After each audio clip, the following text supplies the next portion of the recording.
Across every ancient culture, from the deserts of Egypt to the jungles of South America, we find a shared obsession gods who descended from the heavens.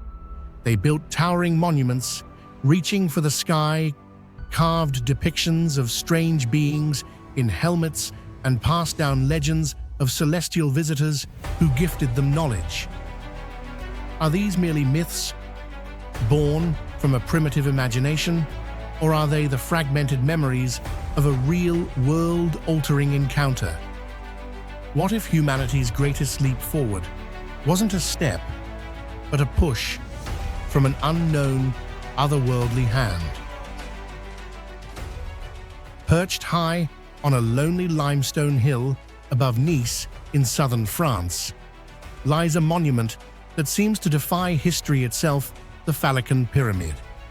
Not as colossal as Giza, nor as ornate as the stepped temples of the Maya, yet perhaps even more mysterious because it should not exist at all. Europe is not a land of pyramids, and yet here stands what many believe to be the only surviving Roman pyramid in France, clinging to the mouth of a dark cave, swarming with bats. Who built it, and why was it placed in such a perilous and symbolic location? Its presence is less an answer than a challenge, an enigma carved in stone, daring us to uncover its forgotten story. What do you think is the true origin of the Falcon Pyramid? Was it a forgotten Roman monument, a secret Mithraic temple, or perhaps something built much later by hidden societies? Share your thoughts and theories in the comments below. I'd love to hear what you believe. Today, the Falcon Pyramid survives only as a ruin about 9 meters high, yet many researchers believe it may once have reached nearly 12 meters. The structure was built from dry stacked limestone blocks without any trace of mortar, a technique that appears primitive but raises questions about how it has endured for centuries. Its remaining form features 2 distinct planes, uneven but deliberately designed to create an impression of strength and purpose. What makes the monument even more mysterious is its location. It stands directly above the entrance of Grotta di Ratapinata, a deep, treacherous cave known for its swarms of bats. The combination of a symbolic man-made geometric form with a dark, perilous natural void fascinates both archaeologists and travelers alike. Why was such a structure erected in this specific place? Was it merely a monument, or does it conceal layers of hidden meaning that humanity has yet to uncover? The theories regarding the origin of the Falcon Pyramid lie at the heart of its mystery. Many different opinions have been proposed, ranging from the Roman period to the Middle Ages, and even the modern era. Some scholars believe that the Falcon Pyramid may have been built between the 1st and 3rd centuries CE during the height of the Roman Empire. According to this hypothesis, the structure might have served as a religious monument or a sacred ceremonial site, symbolizing the connection between the 3 realms of existence: the earth, the sky, and the underworld. In Roman cosmology, caves were not only seen as dwellings of deities, but also as gateways to the afterlife, where the soul could undergo a process of rebirth and enlightenment. Thus, placing a pyramid directly above a deep cave, such as the Grotta di Ratapinata, may have carried a powerful symbolic meaning, a structure uniting life and death, darkness and light, the subterranean depths and the heavens above. Many researchers suggest that it was not merely a physical construction, but rather a religious declaration carved in stone, embodying the Roman belief in cosmic order and the eternal journey of the soul. Although the Roman hypothesis sounds convincing, archaeologists have yet to find any concrete evidence to support it. No ancient text mentions the construction or existence of this pyramid during the Roman period, and its architectural features do not align with typical Roman styles. Instead of arches, columns, or the refined use of lime mortar, the Falcon Pyramid is made of roughly stacked stones, resembling a mystical ceremonial structure more than a public monument. This striking difference has led many scholars to favor another theory, that it may be a relic connected to Mithraic rituals, a secretive Roman-era religion in which light, darkness, and cosmic symbolism played a central role in the spiritual beliefs of its initiates. According to the Mithraic hypothesis, the Phalakon pyramid may not have been merely a commemorative monument, but rather a ceremonial center of an esoteric religion that flourished during the Roman era, the worship of the god Mithras. Mithras, originally a deity from ancient Persia, was adopted and transformed by the Romans into a symbol of light, justice, and spiritual rebirth. Mithraic rituals were typically performed in caves or enclosed dark chambers known as Mithraea, representing the human journey from darkness toward enlightenment. Within this context, the construction of a pyramid directly above the Grotta de Ratapignata, a deep natural cave, takes on profound symbolic meaning. The cave beneath represents the underworld and darkness, while the pyramid rising above embodies the heavens' cosmic order and divine light. Many scholars suggest that the entire structure could have served as a cosmic intersection, a sacred site where initiated followers carried out mystical ceremonies intended to connect the human soul with higher supernatural forces. The strength of the Mithraic hypothesis lies in its ability to explain the choice of such a perilous yet highly symbolic site for the Phalakon pyramid. Furthermore, other Mithraic sites rarely left grand architectural remains, but rather small, intimate spaces, which makes this interpretation all the more plausible. Yet again, no direct archaeological evidence, such as statues of Mithras or typical ritual artifacts, has ever been uncovered here to confirm it. Debates do not end there. Some scholars argue that the Phalakon pyramid could have been built much later, even during the Middle Ages or early modern period. In this perspective, it may have been linked to secret societies, such as the Freemasons, or to esoteric groups that favored constructing symbolic monuments in remote locations. This idea draws on the rise of mystical traditions in Europe during the 17th-18th centuries, when people were fascinated with the pyramid as a symbol of ancient wisdom and hidden power. If so, the Phalakon pyramid might not be an authentic ancient relic, but rather a later classical invention designed to recreate a sense of mystery within the unusual setting of the Bat Cave. What makes the Phalakon pyramid so compelling is that no hypothesis has enough evidence to be definitive. The structure stands as a paradox, too old-looking to be dismissed as a modern hoax, yet lacking the firm archaeological traces to firmly place it in Roman times.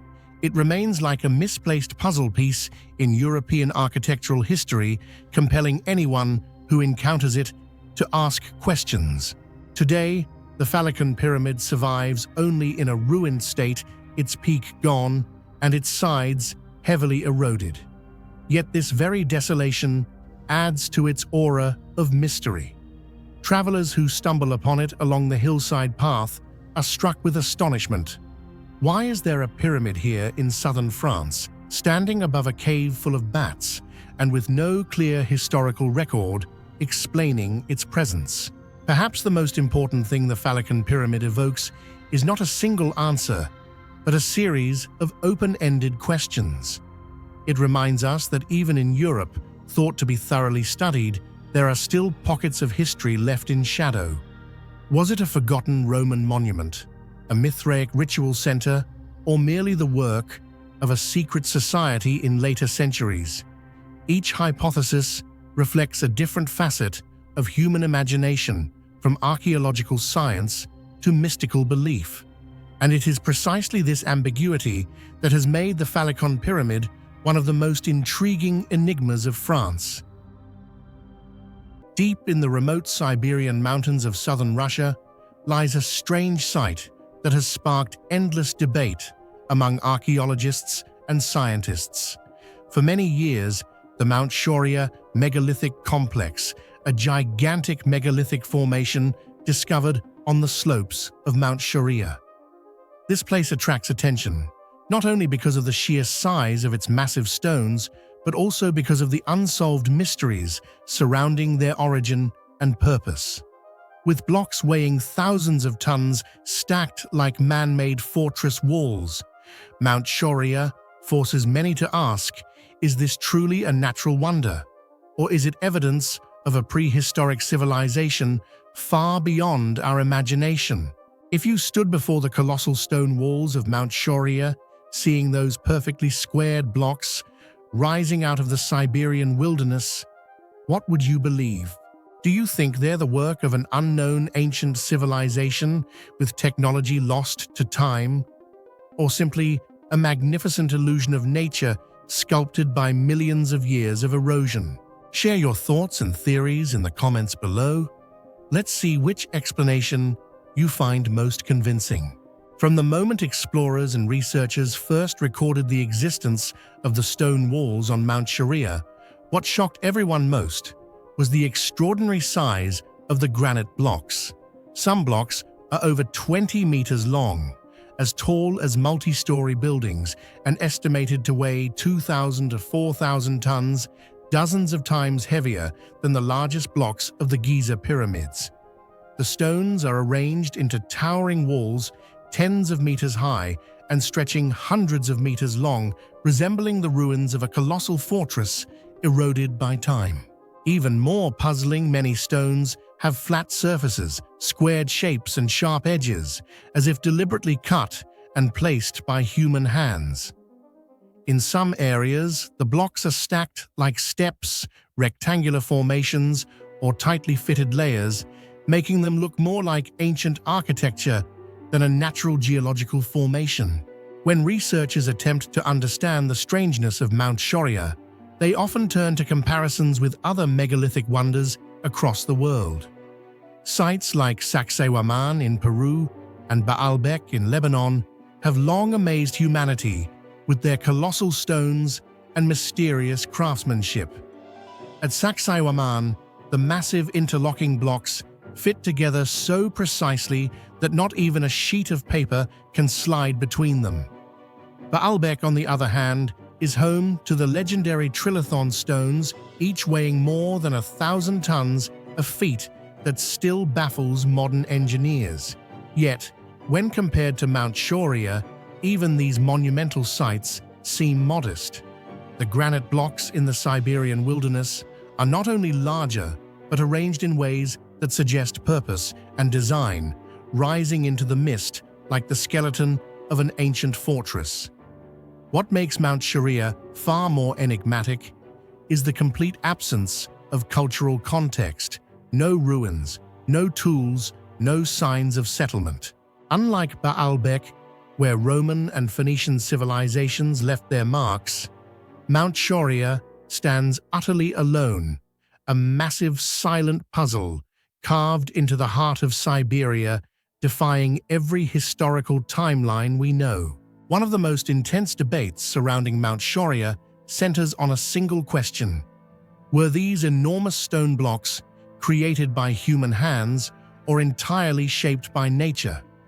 Supporters of the artificial theory point to the site's astonishing geology: massive granite blocks with sharp corners, perfectly flat surfaces, and layered arrangements resembling stair steps. To them, such precision cannot simply be the result of random erosion. They believe these characteristics indicate a deliberately constructed monument, possibly built by an unknown ancient civilization that once existed in Siberia, possessing advanced techniques far beyond what conventional history acknowledges. If this theory holds true, Mount Shaurya would stand as one of the largest and heaviest megalithic structures ever built by humankind. However, geologists offer a different explanation. They argue that it is the product of a process known as tors, weathering, where granite over millions of years fractures and splits under pressure temperature shifts. and erosion forming natural box-like shapes. To them, what appears to be the trace of human craftsmanship is in fact the geometry of nature. Yet this explanation still leaves gaps, as not every place on Earth produces such square, aligned, and wall-like formations. The uncanny precision of Mount Shoria continues to baffle experts hovering on the thin boundary between geology and a forgotten chapter of human history. Among the countless mysteries surrounding Mount Shoria, none is more captivating than the question of its true origin. The site resembles a colossal fortress carved from solid granite, made up of blocks so massive that their very existence seems to defy logic. If these structures were truly created by human hands, it would shake the very foundations of our understanding of ancient history. The first question is who could have built them? To this day, there is no evidence or trace of any civilization that could have constructed such monumental works in Siberia, a land of freezing cold, harsh terrain, and near uninhabitability. The second mystery concerns the technology used. Even with modern cranes and advanced machinery, moving and stacking stones weighing between 2,000 and 4,000 tons would be nearly impossible. So how could people thousands of years ago have achieved this feat? Could they have possessed a lost form of technology, one that transcends our current understanding of human progress? And finally, what was the purpose of such an immense structure? Was it a fortress guarding something sacred, a temple devoted to forgotten gods, or perhaps an astronomical observatory aligned with the stars? Yet geologists claim that nature itself shaped this wonder over millions of years through erosion and geological pressure. But if that is true, how could random natural forces produce such geometric precision and organized alignment as though guided by intelligence? The total absence of artifacts, no tools, no pottery, no signs of habitation only deepens the mystery. Perhaps Mount Shoria is not merely a mountain, but a silent witness to a long-lost civilization, an Atlantis of Siberia buried beneath the mists of prehistory, waiting for humanity to rediscover the builders who once gave it form. Beyond scientific explanations, Mount Shoria has inspired many mystical interpretations.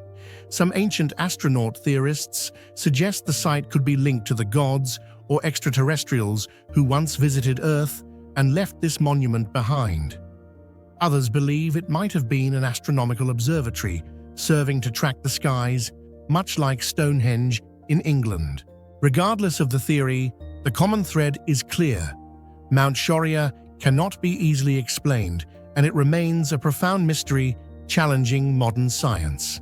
To this day, Mount Shoria has not been subject to any large-scale official archaeological excavation. Most records, images, and studies come from independent explorers or non-mainstream researchers. As a result, the origin and true nature of this structure remain an open question. Perhaps until more detailed investigations are carried out, we will continue to ask, is Mount Shoria a natural wonder, or is it evidence that an advanced ancient civilization once existed, one erased from human memory? The Mount Shoria megalithic complex is not only a geological phenomenon, but also a symbol of the limits of human understanding. Whether artificial or natural, the site exerts a powerful allure, both awe-inspiring in scale and stirring curiosity for discovery. Perhaps Mount Shoria is the clue that makes us reconsider, could human history be much longer and more complex than we currently believe? Hidden in the Rhodope Mountains of southern Bulgaria, Prehistoric, also known as the Stone City, is one of the most unique and intriguing archaeological sites in Europe. At first glance, it overwhelms visitors with its sheer magnificence. An entire sandstone mountain was carved by ancient people into a city complete with temples, fortresses, walls, tunnels, and storage chambers. Unlike other ancient cities built from separate bricks or stones, Perperikon appears as one seamless architectural mass, blending directly into nature. This makes it not only a testament to the remarkable creativity of ancient humans, but also a mystery with no clear answer: who were the first people to create this city, and at what point in history? If you were standing among the ruins of Perperikon today, facing a city carved entirely into stone thousands of years ago, what would you believe? Was it truly the work of an early civilization we already know, or evidence of a much older forgotten culture lost to time? Share your thoughts in the comments below. I'd love to hear your theory about who really built the stone city of Bulgaria. Excavations at Perperikon have revealed that the site is a living map of history, layered with countless traces of time. The earliest pottery fragments, stone tools, and architectural remains date back more than 6,000 years to the Neolithic period, an era when humans had only just begun to settle and cultivate the land. Later relics from the Bronze Age and the ancient Thracian culture appeared, marking a transformation from a simple agricultural community into a complex ritual center. These were followed by Greek and Roman influences, with fortifications, paved roads, and expanded religious structures, and then by the medieval period when Perperikon became a strategic fortress. Each archaeological layer is a piece of history, but the deeper researchers dig, the clearer it becomes that Perperikon does not belong to any single civilization. It is like a living entity, inherited, reshaped, and reborn through millennia. What is particularly remarkable is that the earliest traces at Perperikon even predate the rise of ancient Greece, a civilization often considered the cradle of Western culture. This has led to hypotheses that Perperikon could be the product of a forgotten prehistoric civilization, one that flourished in the Balkans but later vanished from history. This theory makes researchers draw parallels with other enigmatic cultures, such as the Etruscans in Italy or the Minoans on Crete, both of which left behind dazzling legacies, but whose origins remain controversial. Furthermore, the unique combination of religion and politics at Perperikon raises additional questions about its true age. The site is believed to have been a center dedicated to Dionysus, the god of wine ritual and rebirth in Greek mythology. Ancient sources mention prophetic wine rituals carried out here, where kings and emperors sought predictions about their fates. Legend has it that Alexander the Great came here to receive an oracle before launching his eastern conquests, and that the Roman Emperor Augustus also received a great prophecy at Perperikon. If true, this would mean that Perperikon had already been functioning as a vital religious center quite early, at least before the 4th century BCE. But considering the far older layers of remains, it could have been a sanctuary for millennia before that. This layering creates a paradox. We know for certain that Perperikon played an important role across many eras, but we cannot definitively say who was the first to transform this mountain into a city carved into nature. It remains an open question, making it one of the most fascinating archaeological sites in Europe. Bulgarian archaeologists argue that the Thracians, the ancient indigenous people, played a major role in developing Perperikon, as they were known for their worship of Dionysus and their fire and wine rituals. Yet this theory is not comprehensive, since many architectural details at Perperikon seem far beyond the capacity of a simple agricultural warrior society. One of the greatest mysteries of Perperikon lies in its construction technique, something that no one has yet been able to fully explain. How could ancient people carve, and shape an entire sandstone mountain into chambers, stairways, storage halls, and fortress walls with almost perfect precision? The remaining cut marks on the rock reveal astonishing craftsmanship. Smooth grooves, sharp right angles, and finely polished surfaces that seem far beyond the capabilities of primitive bronze or stone tools. Some scholars suggest that the ancients might have used a heating technique, softening the rock's surface with fire or natural chemicals before carving. However, no solid evidence has been found to support this theory. If Papericon truly predates ancient Greece by thousands of years, then this technique becomes even more mysterious, hinting at the existence of an independent, highly sophisticated construction tradition that may have been completely lost to time. What sets Papericon apart from other ancient sites is the fusion of nature and human architecture.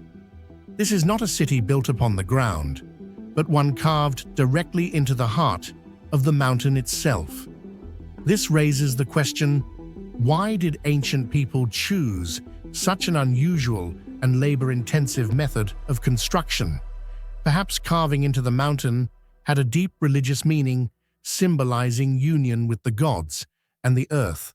Or perhaps it was a way to ensure the city's endurance across time, becoming immortal against the upheavals of history. If this latter idea is true, then Papericon's age could be far older than what archaeology has so far proven. Standing among Papericon's ruins today, one easily feels the atmosphere of mystery that pervades the site. The collapsed fortress walls, the worn stairways, the altars with engraved traces, all seem to whisper of a distant past just beyond our reach. It is precisely the mystery of origin and chronology that makes Papericon one of Europe's greatest archaeological riddles. It not only raises questions about Bulgarian or Balkan history, but also prompts reflection on the diversity of human civilizations. How many brilliant cultures may have once existed only to disappear, leaving behind fragments like Papericon.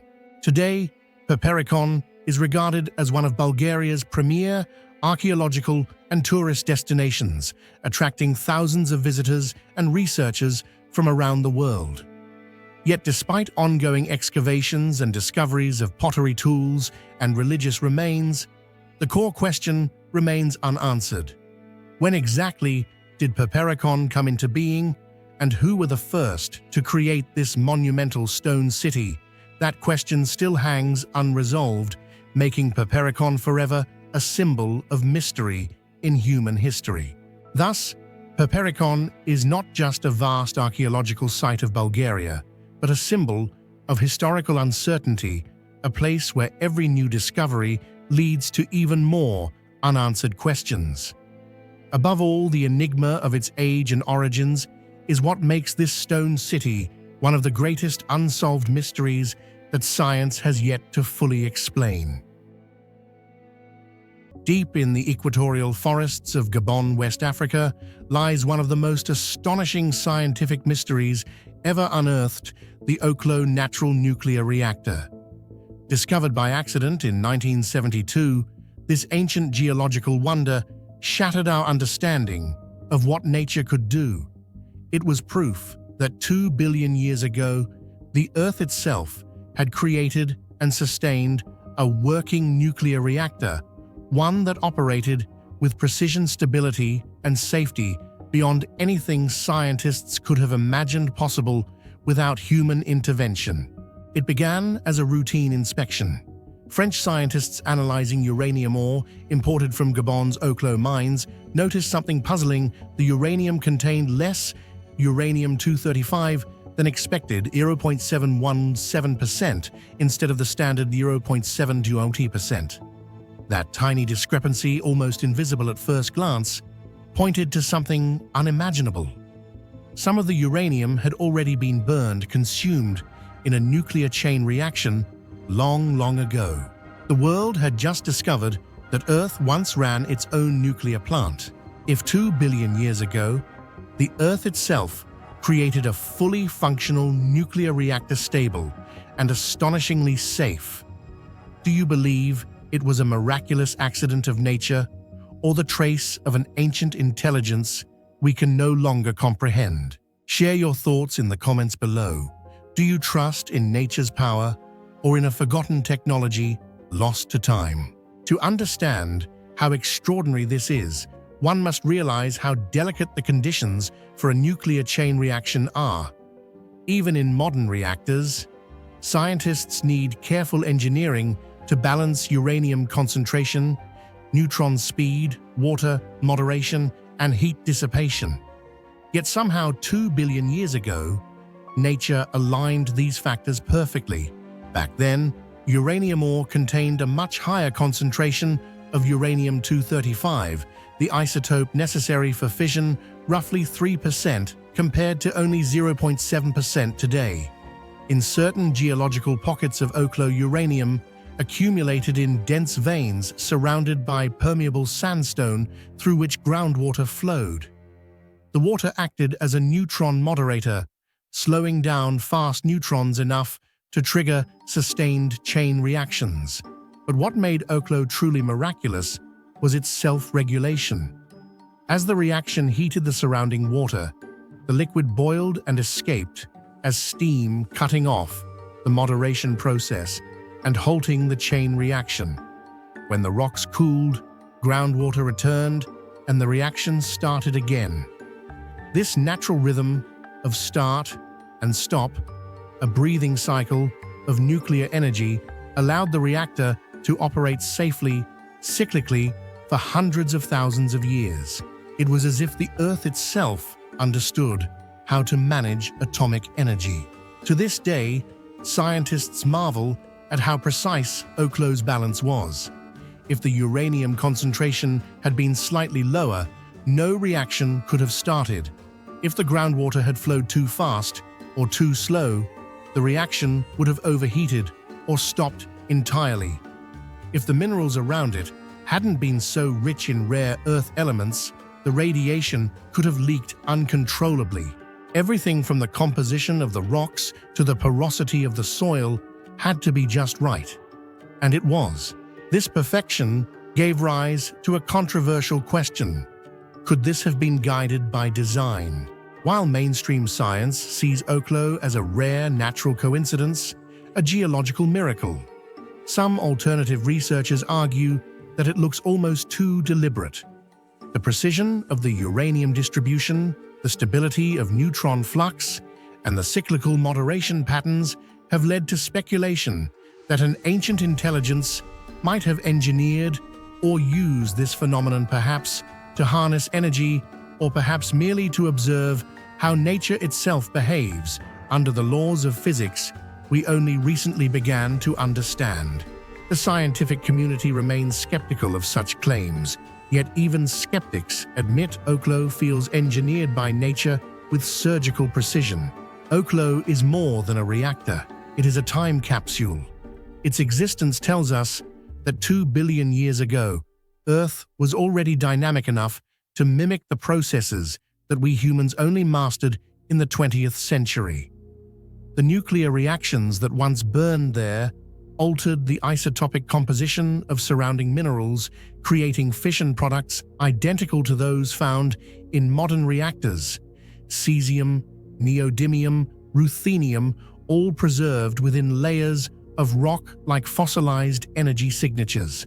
These fission products have remained trapped in place for billions of years, never leaking into the surrounding environment. That remarkable containment proves that nature itself found a way to store nuclear waste safely, something we still struggle to do. Modern nuclear engineers now study Oklo's rock formations for insight into long-term radioactive waste management. How could this ancient natural system isolate dangerous isotopes so effectively for such immense spans of time? The answer may hold the key to humanity's future energy safety. But Oklo's story doesn't end with geology. By analyzing the isotopic ratios within its uranium deposits, physicists realized they could test whether the fundamental constants of physics, such as the fine structure constant AI that governs electromagnetic interactions, have changed over billions of years. Amazingly, the data suggest that these constants have remained virtually the same. In other words, Oklo provided one of the strongest pieces of evidence that the laws of physics are universal and timeless. Across 2 billion years of cosmic evolution, the fabric of reality has remained steady enough for a natural nuclear reactor to operate then sleep under precisely the same rules that govern atomic energy today. When scientists model Oklow's reaction cycles, they find an eerie intelligence at play. The system's temperature-water flow and uranium geometry interact like components of a feedback loop, sensing and correcting themselves automatically. Whenever heat builds up, water vaporizes, shutting the reaction down. When it cools, the water seeps back, reigniting it. This self-stabilizing mechanism mimics the kind of control systems used in modern automated nuclear plants, but it arose spontaneously from natural processes. It is as though, in the depths of time, the planet briefly awoke to show us that conscious balance can emerge even from chaos. Some philosophers and scientists have gone so far as to call Oklo the Earth's heartbeat, a pulse of atomic energy that once throbbed deep underground, now silent but immortalized in stone. Skeptics argue that coincidences can happen given enough time, and Oklo is merely one of those extraordinary probabilities realized. Yet when all factors are considered, the right uranium ratio, the right water chemistry, the right geological structure, and the right temperature, the odds of it all coming together naturally seem astronomically low. If we discovered such a system on another planet, we might be tempted to interpret it as evidence of technological activity. And yet here on Earth, we call it a natural phenomenon. Whether designed by intelligence or by the blind precision of physics, Oklo forces humanity to confront a humbling truth: nature does not need us to create miracles. It already has. Today, the Oklo site is protected as a geological and scientific treasure. Scientists from around the world visit to study its uranium veins, its stable isotopes, and its containment layers. It has become both a laboratory and a monument, a place where nuclear physics, planetary science, and philosophy converge. For Gabon, Oklo is a symbol of natural wonder and scientific pride. For the world, it is a reminder that the Earth still holds secrets that can rewrite what we think we know about technology, intelligence, and time. 2 billion years ago, no civilization existed, at least none we can prove.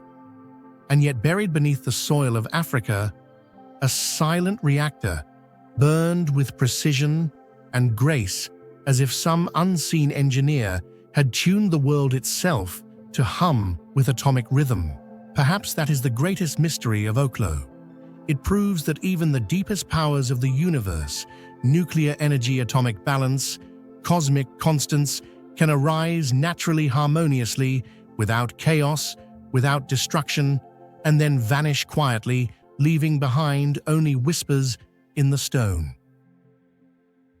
Hidden deep within the lush jungles of Phnom Kulen Mountain, north of Angkor, lies one of the most mystifying archaeological and spiritual sites in Southeast Asia, the River of 1,000 Lingers, or Kabal Speen.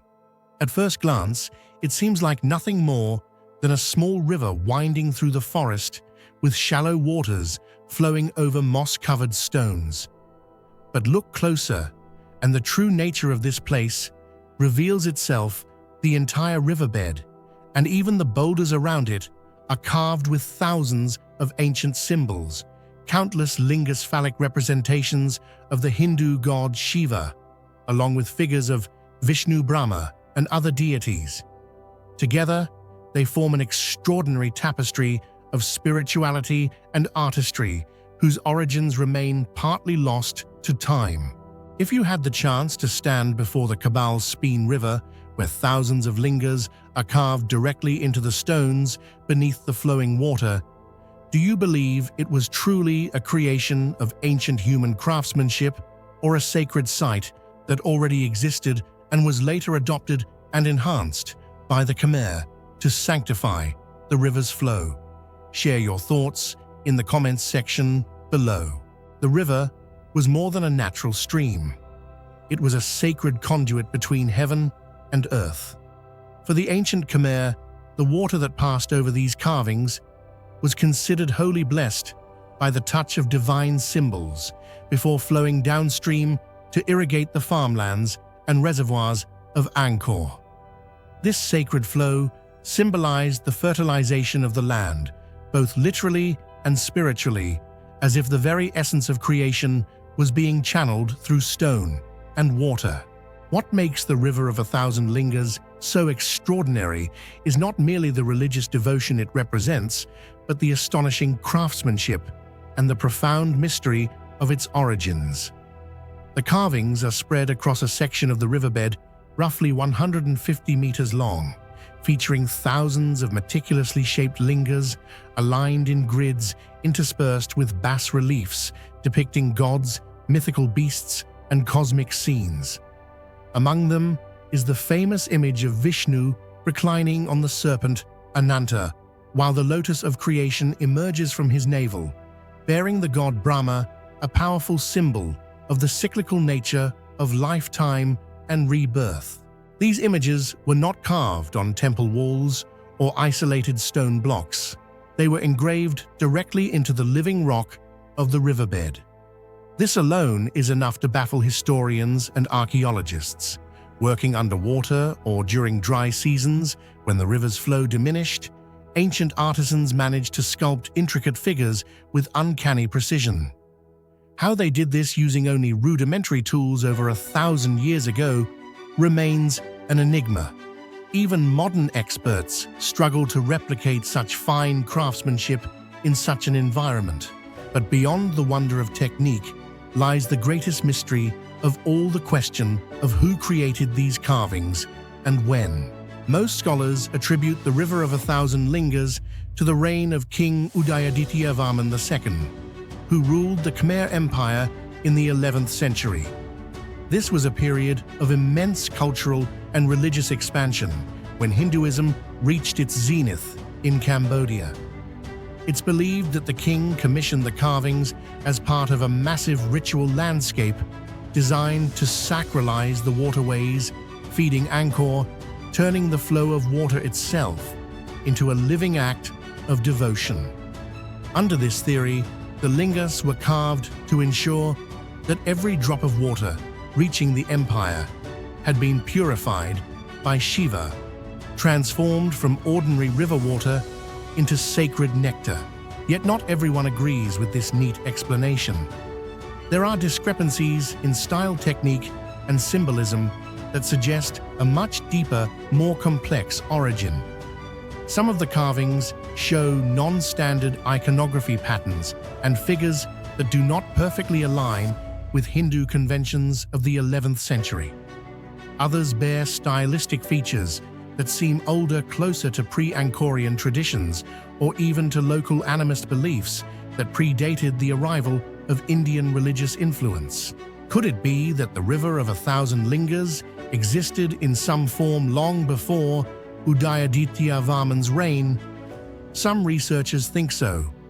They propose that the site was originally a sacred animist location revered by local highland communities for centuries before being absorbed into the expanding Khmer religious system. The carvings in this view represent a fusion between indigenous nature worship and imported Hindu cosmology, a blending of earth and sky, spirit and God.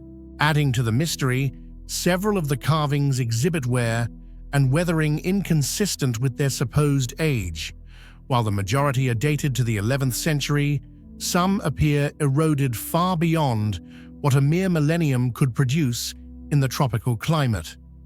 This has led a few fringe theorists to suggest that Cabal Speen may rest atop an even older layer of sacred history, possibly recarved and reused across generations of worshippers.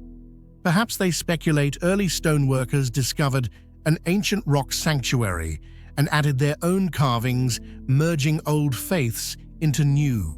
Furthermore, the sheer precision of the layout, the lingas arranged in perfect grids, following the flow of the river, implies advanced geometric and hydrological knowledge. Each carving was positioned to interact with the water, ensuring that the flow would pass smoothly over the sacred symbols. This careful alignment hints at a sophisticated understanding of both spirituality and engineering, a combination rarely seen outside monumental temple complexes. It's also worth noting that the name Kbal Speen means the bridgehead in Khmer. Local legends tell of hermits and holy men who once meditated in the caves nearby, drawing spiritual power from the sacred river. Some claim that the carvings were made not by royal artisans, but by monks, guided by divine visions, carving into stone as an act of cosmic devotion. Others say that the gods themselves inscribed the lingas, transforming the river into a living shrine. While such tales belong more to myth than archaeology, they reflect the awe this place continues to inspire. Even today, visitors who trek through the dense jungle to reach the river describe an almost tangible sense of sanctity, a stillness broken only by the murmur of water flowing over sacred stone. Many report feeling a subtle vibration, as if the earth itself hums with the energy of centuries of worship. Modern archaeologists continue to study the site, mapping every carving and trying to piece together its chronology. Some suggest that the work may have spanned decades or even centuries, with different groups adding to it over time. Others wonder if the alignment of lingas might have astronomical or calendrical meaning, perhaps marking seasonal cycles or ritual times for the kingdom's agricultural calendar. The River of 1,000 Lingas then stands not just as a monument to faith, but as a puzzle of time. It challenges our understanding of the Khmer civilization, hinting at lost traditions and forgotten techniques. Was it the work of royal masons, following the king's divine decree, or the continuation of a much older spiritual lineage that predates the Angkorian Empire itself? Whatever the truth, the carvings of Kbal Speen remind us that sacredness is not confined to walls or temples. Here in the open forest, art and nature intertwine seamlessly. The gods are carved into stone, and the river becomes their eternal prayer. It is a place where myth flows with water, where history whispers beneath each ripple, and where every linga stands as a silent testament to humanity's eternal quest to reach the divine. Even after nearly 1,000 years, the River of 1,000 Lingas refuses to give up all its secrets. Perhaps that is what makes it so powerful. Not what we know about it, but what we still cannot explain. High above the misty valleys of western Georgia, a single pillar of limestone rises defiantly toward the sky, a place where faith and geology seem to merge into one impossible creation.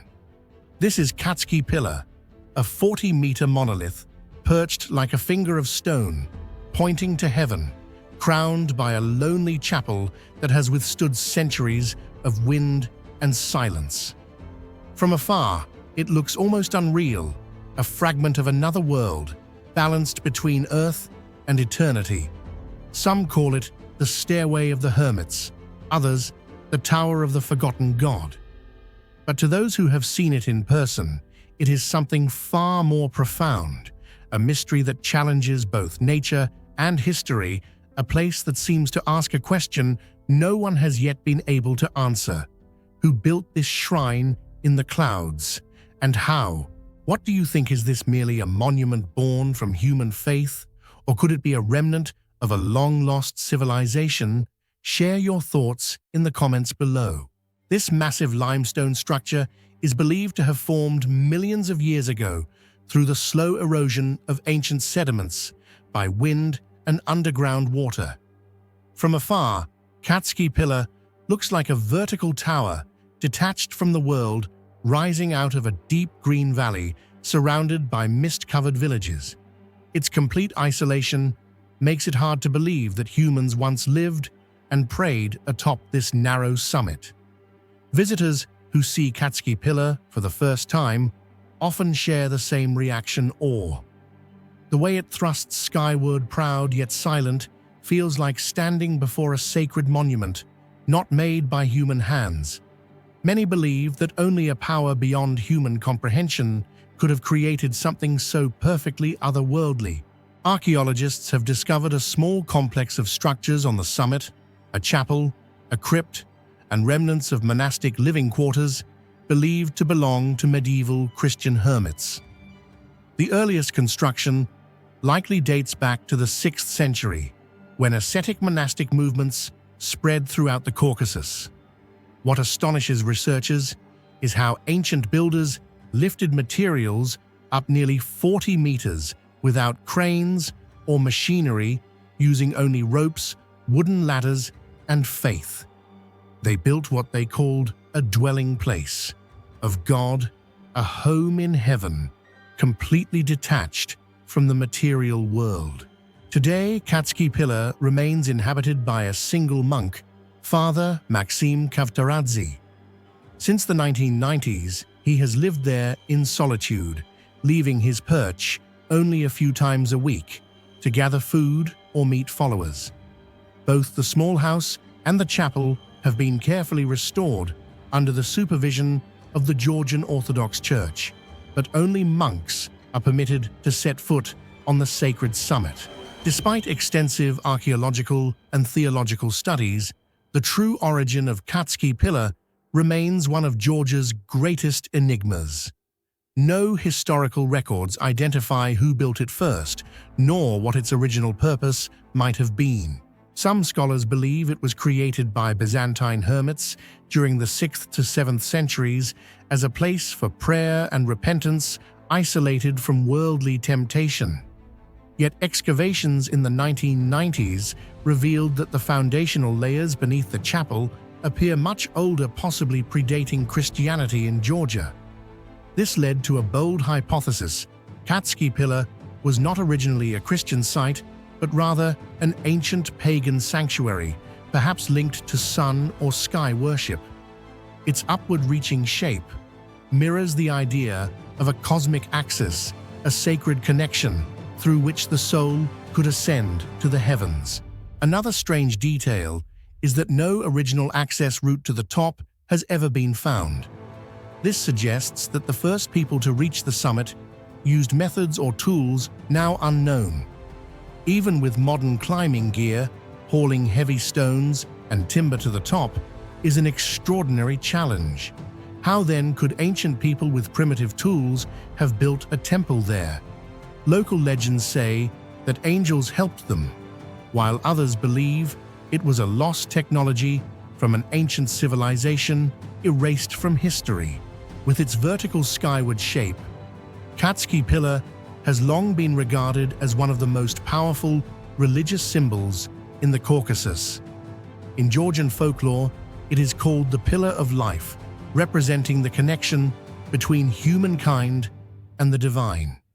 This image has come to symbolize a spiritual journey, the struggle to rise from the muddy ground of human desire toward the pure light of heaven. For many, Katsky Pillar is not just a monument. It is a living metaphor for humanity's eternal search for transcendence, no matter the cost or solitude it demands. At the base of the pillar, archaeologists have found pottery fragments, bones, and traces of ancient furnaces, proving that people lived in the area long before the monastery's construction. Some surrounding stones bear sun symbols, concentric circles, and unidentified carvings still undeciphered. These findings suggest that Katsky Pillar may have been a sacred site since prehistoric times, later repurposed by Christians. The engravings resemble those at ancient ritual sites such as Göbekli Tepe in Turkey or Rujmelhiri in Israel, possibly tied to solar or celestial worship. Another unresolved question remains: what lies inside the pillar? Some geologists suspect natural cavities or hollow passages within the rock that may once have served as shelters or ceremonial chambers. However, since the site is now a protected religious zone, Invasive studies like drilling or ultrasound mapping are restricted. The inner core of Katski Pillar thus remains untouched and full of mystery. Beyond archaeology, Katski Pillar embodies the spiritual essence of faith and seclusion. For centuries, believers have seen isolation as a path to purify the soul and come closer to God. Father Maxime, the lone monk residing there today, once said, "I am not alone. I am simply where I can hear God's voice most clearly." Living in a small wooden hut, he spends his days in prayer, watching the sunrise and sunset from 40 meters above the earth. His life has become a symbol of unwavering faith, proof that belief can build an entire world, even on a fragment of rock suspended between earth and sky. Today, Katski Pillar is recognized by UNESCO as a cultural monument worthy of protection. Yet its allure lies not only in its dramatic beauty, but in its unanswered story: who built it, how, and why. Some believe it was an ancient human attempt to reach heaven, while others call it an energy site, a crossroads between the cosmic and the spiritual. Whatever the truth, Katski Pillar endures as a timeless emblem of faith and enigma, standing silent through centuries, defying both reason and time itself. When dusk descends and the last light of the sun glows on the stone's summit, the pillar shines like a giant candle over the valley.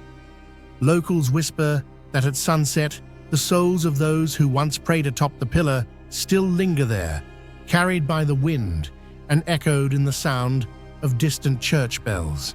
And perhaps within that silence, Katski Pillar still guards the secret of the hands that built it, a mystery humanity may never fully unravel.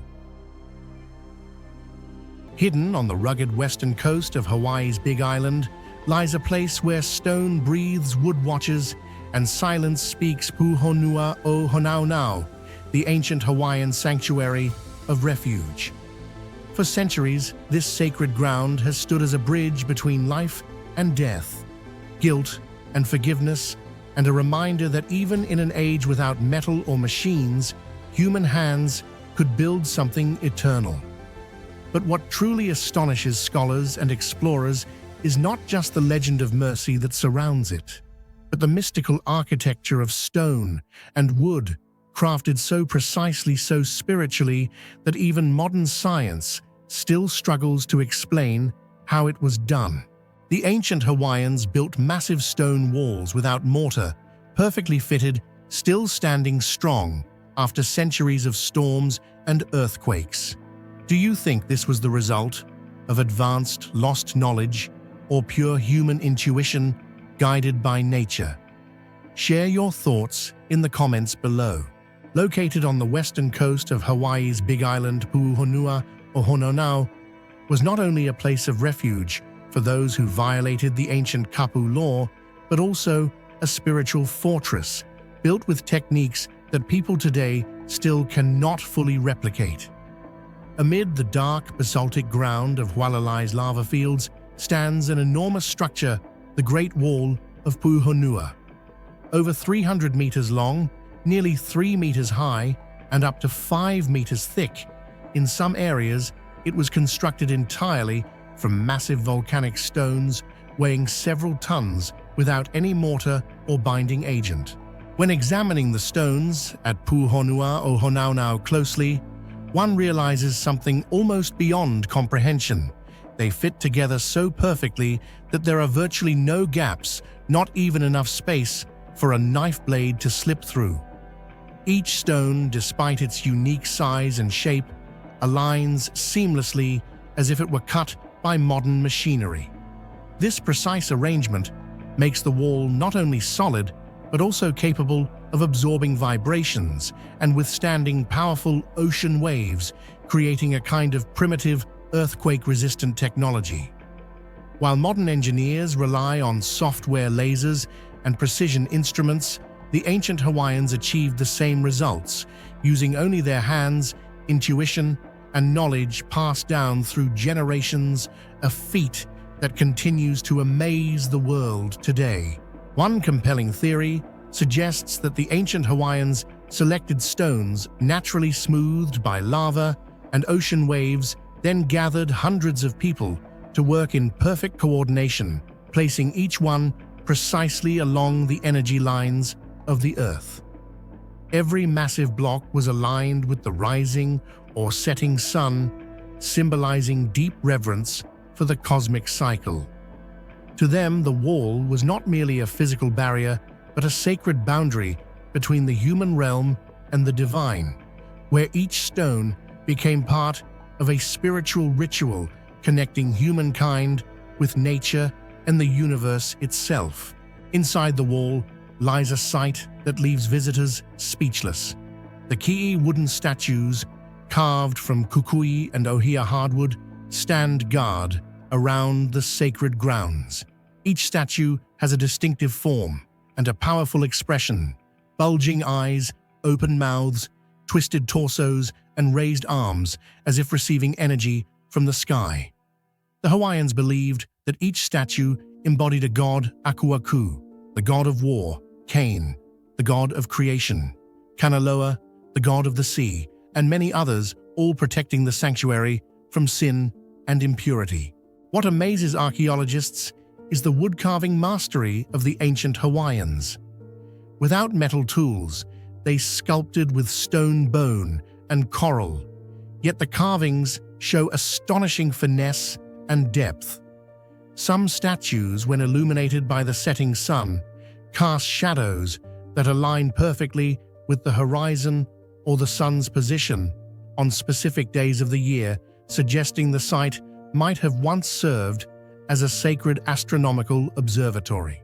Another mystery remains unsolved. Why do all the statues face the ocean, while most other Polynesian temples face inland? Some scholars propose that Hawaiians believed the souls of those forgiven would depart the mortal world through the sea, following the evening sun's path back to their ancestors. Thus, the gods stood as guardians and guides, watching over the spirits as they set sail toward eternal peace. When ocean winds sweep past the weathered statues, people say they can hear sighs, the whispers of ancient gods. Many visitors report feeling a wave of energy emanating from the ground, a sensation of serenity mixed with awe. Spiritual practitioners call it mana, the sacred power that only places chosen by the divine can possess. Yet Puuhonua o Hononau is not only a place of gods, it is also a testament to the harmony between humans and nature. The ancient Hawaiians skillfully used every piece of volcanic rock and forest wood not to dominate, but to blend with the landscape. From afar, the structure seems to dissolve into the black lava and turquoise sea, as if nature itself had sculpted it. Some scholars describe it as a temple merged with the earth, where architecture does not resist nature, but becomes its continuation. A legend tells of a Kapu fugitive who once fled to this place while being pursued. As he neared the wall, waves suddenly rose high, shielding him from his pursuers. When the sea calmed, he found himself inside the sanctuary. People believed that the god Cain had intervened, and from that day on, the stone wall was seen as the border between life and death, guilt and absolution, the mortal and the divine. Centuries have passed, yet the stone and wood structures of Puuhonua o Honaunau remain nearly intact. Engineers measuring the wall found its alignment deviates only a few centimeters from its original form, despite centuries of storms, waves, and earthquakes. This has led to speculation that the builders used a kind of natural balance technology, perhaps based on an understanding of weight distribution or deep geological knowledge of lava formations. Many Hawaiians still visit today to perform rituals, light incense, and pray beneath the Ki'i statues. They believe every gust of wind, every crash of waves carries the voices of the gods. Some say that during full moons, Moonlight passes through the statues, forming a natural cross of light on the ground, a blessing for souls once forgiven within these sacred grounds. Standing there, one feels the intersection of two worlds, land and sea, the living and the dead, fear and faith. And the unique stone and wood architecture serves as the bridge, a timeless proof of the extraordinary skill of the Hawaiian ancestors, the ability to create eternal works from natural materials imbued with spirit. Today, Puuhonua o Honaunau is officially recognized by the U.S. government as a national historical park, but to native Hawaiians, it remains far more than a monument.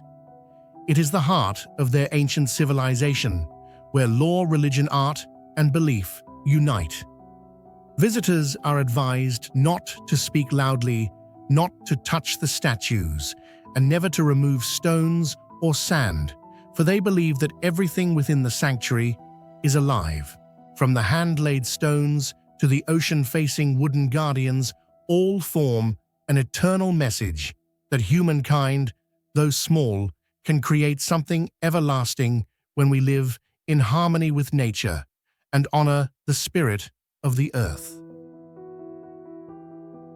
Under the blazing sun of the Iranian desert, where the wind sweeps through barren mountains and sand swirls like the smoke of time, there stand, round solemn and silent stone structures, the Tower of Silence or Dakma. They have endured through centuries, as if watching humanity's passage in silence. These thick stone walls rising high in the desert are neither fortresses nor temples. They are places for the departed, where death returns to nature, where the soul is freed from the flesh in one of the most unusual ways humans have ever imagined.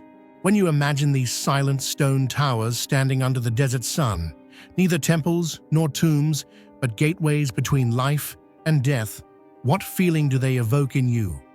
Do you see them as symbols of peace and spiritual release, or as haunting relics of an ancient, unsettling ritual? Share your thoughts and interpretations in the comments below. How would you describe the emotion these towers of silence awaken?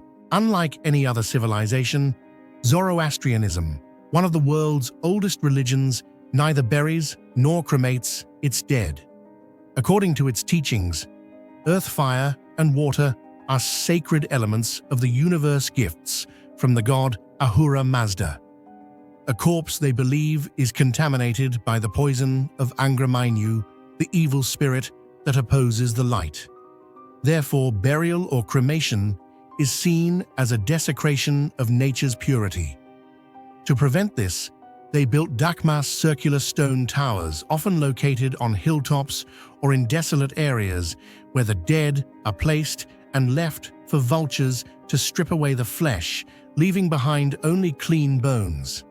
The bones are then swept into a central pit called the Ostudan, where they decompose naturally under sunlight and rain, returning to dust.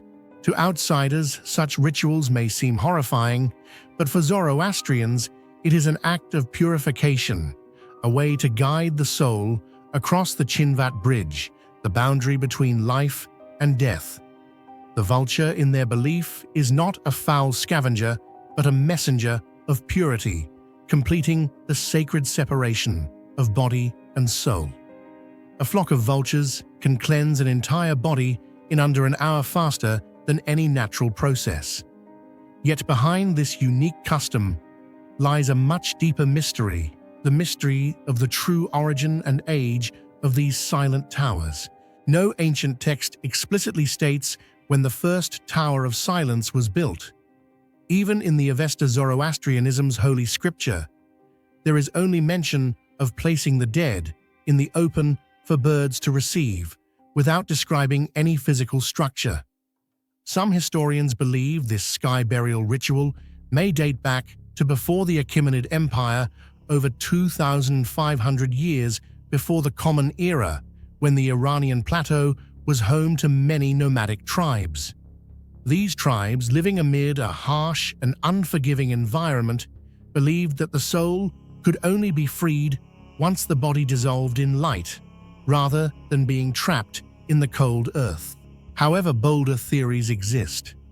Western scholars such as Mary Boyce and James Darmastita propose that Dakmas may preserve traces of pre-Zoroastrian funerary rituals, perhaps linked to the ancient Aryan civilization, linguistic ancestors of both Iran and India.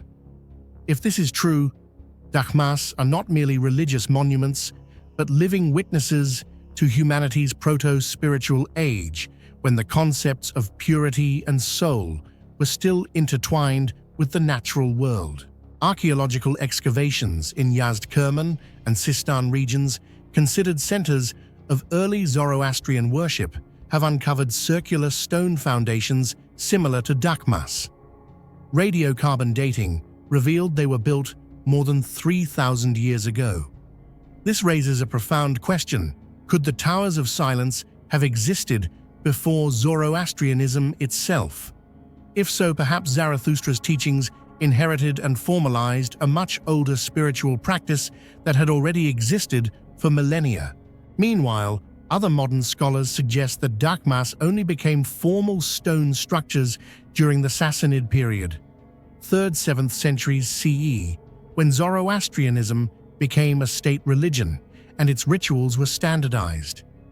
Before that, they argue people may have simply placed bodies on natural hilltops without building towers.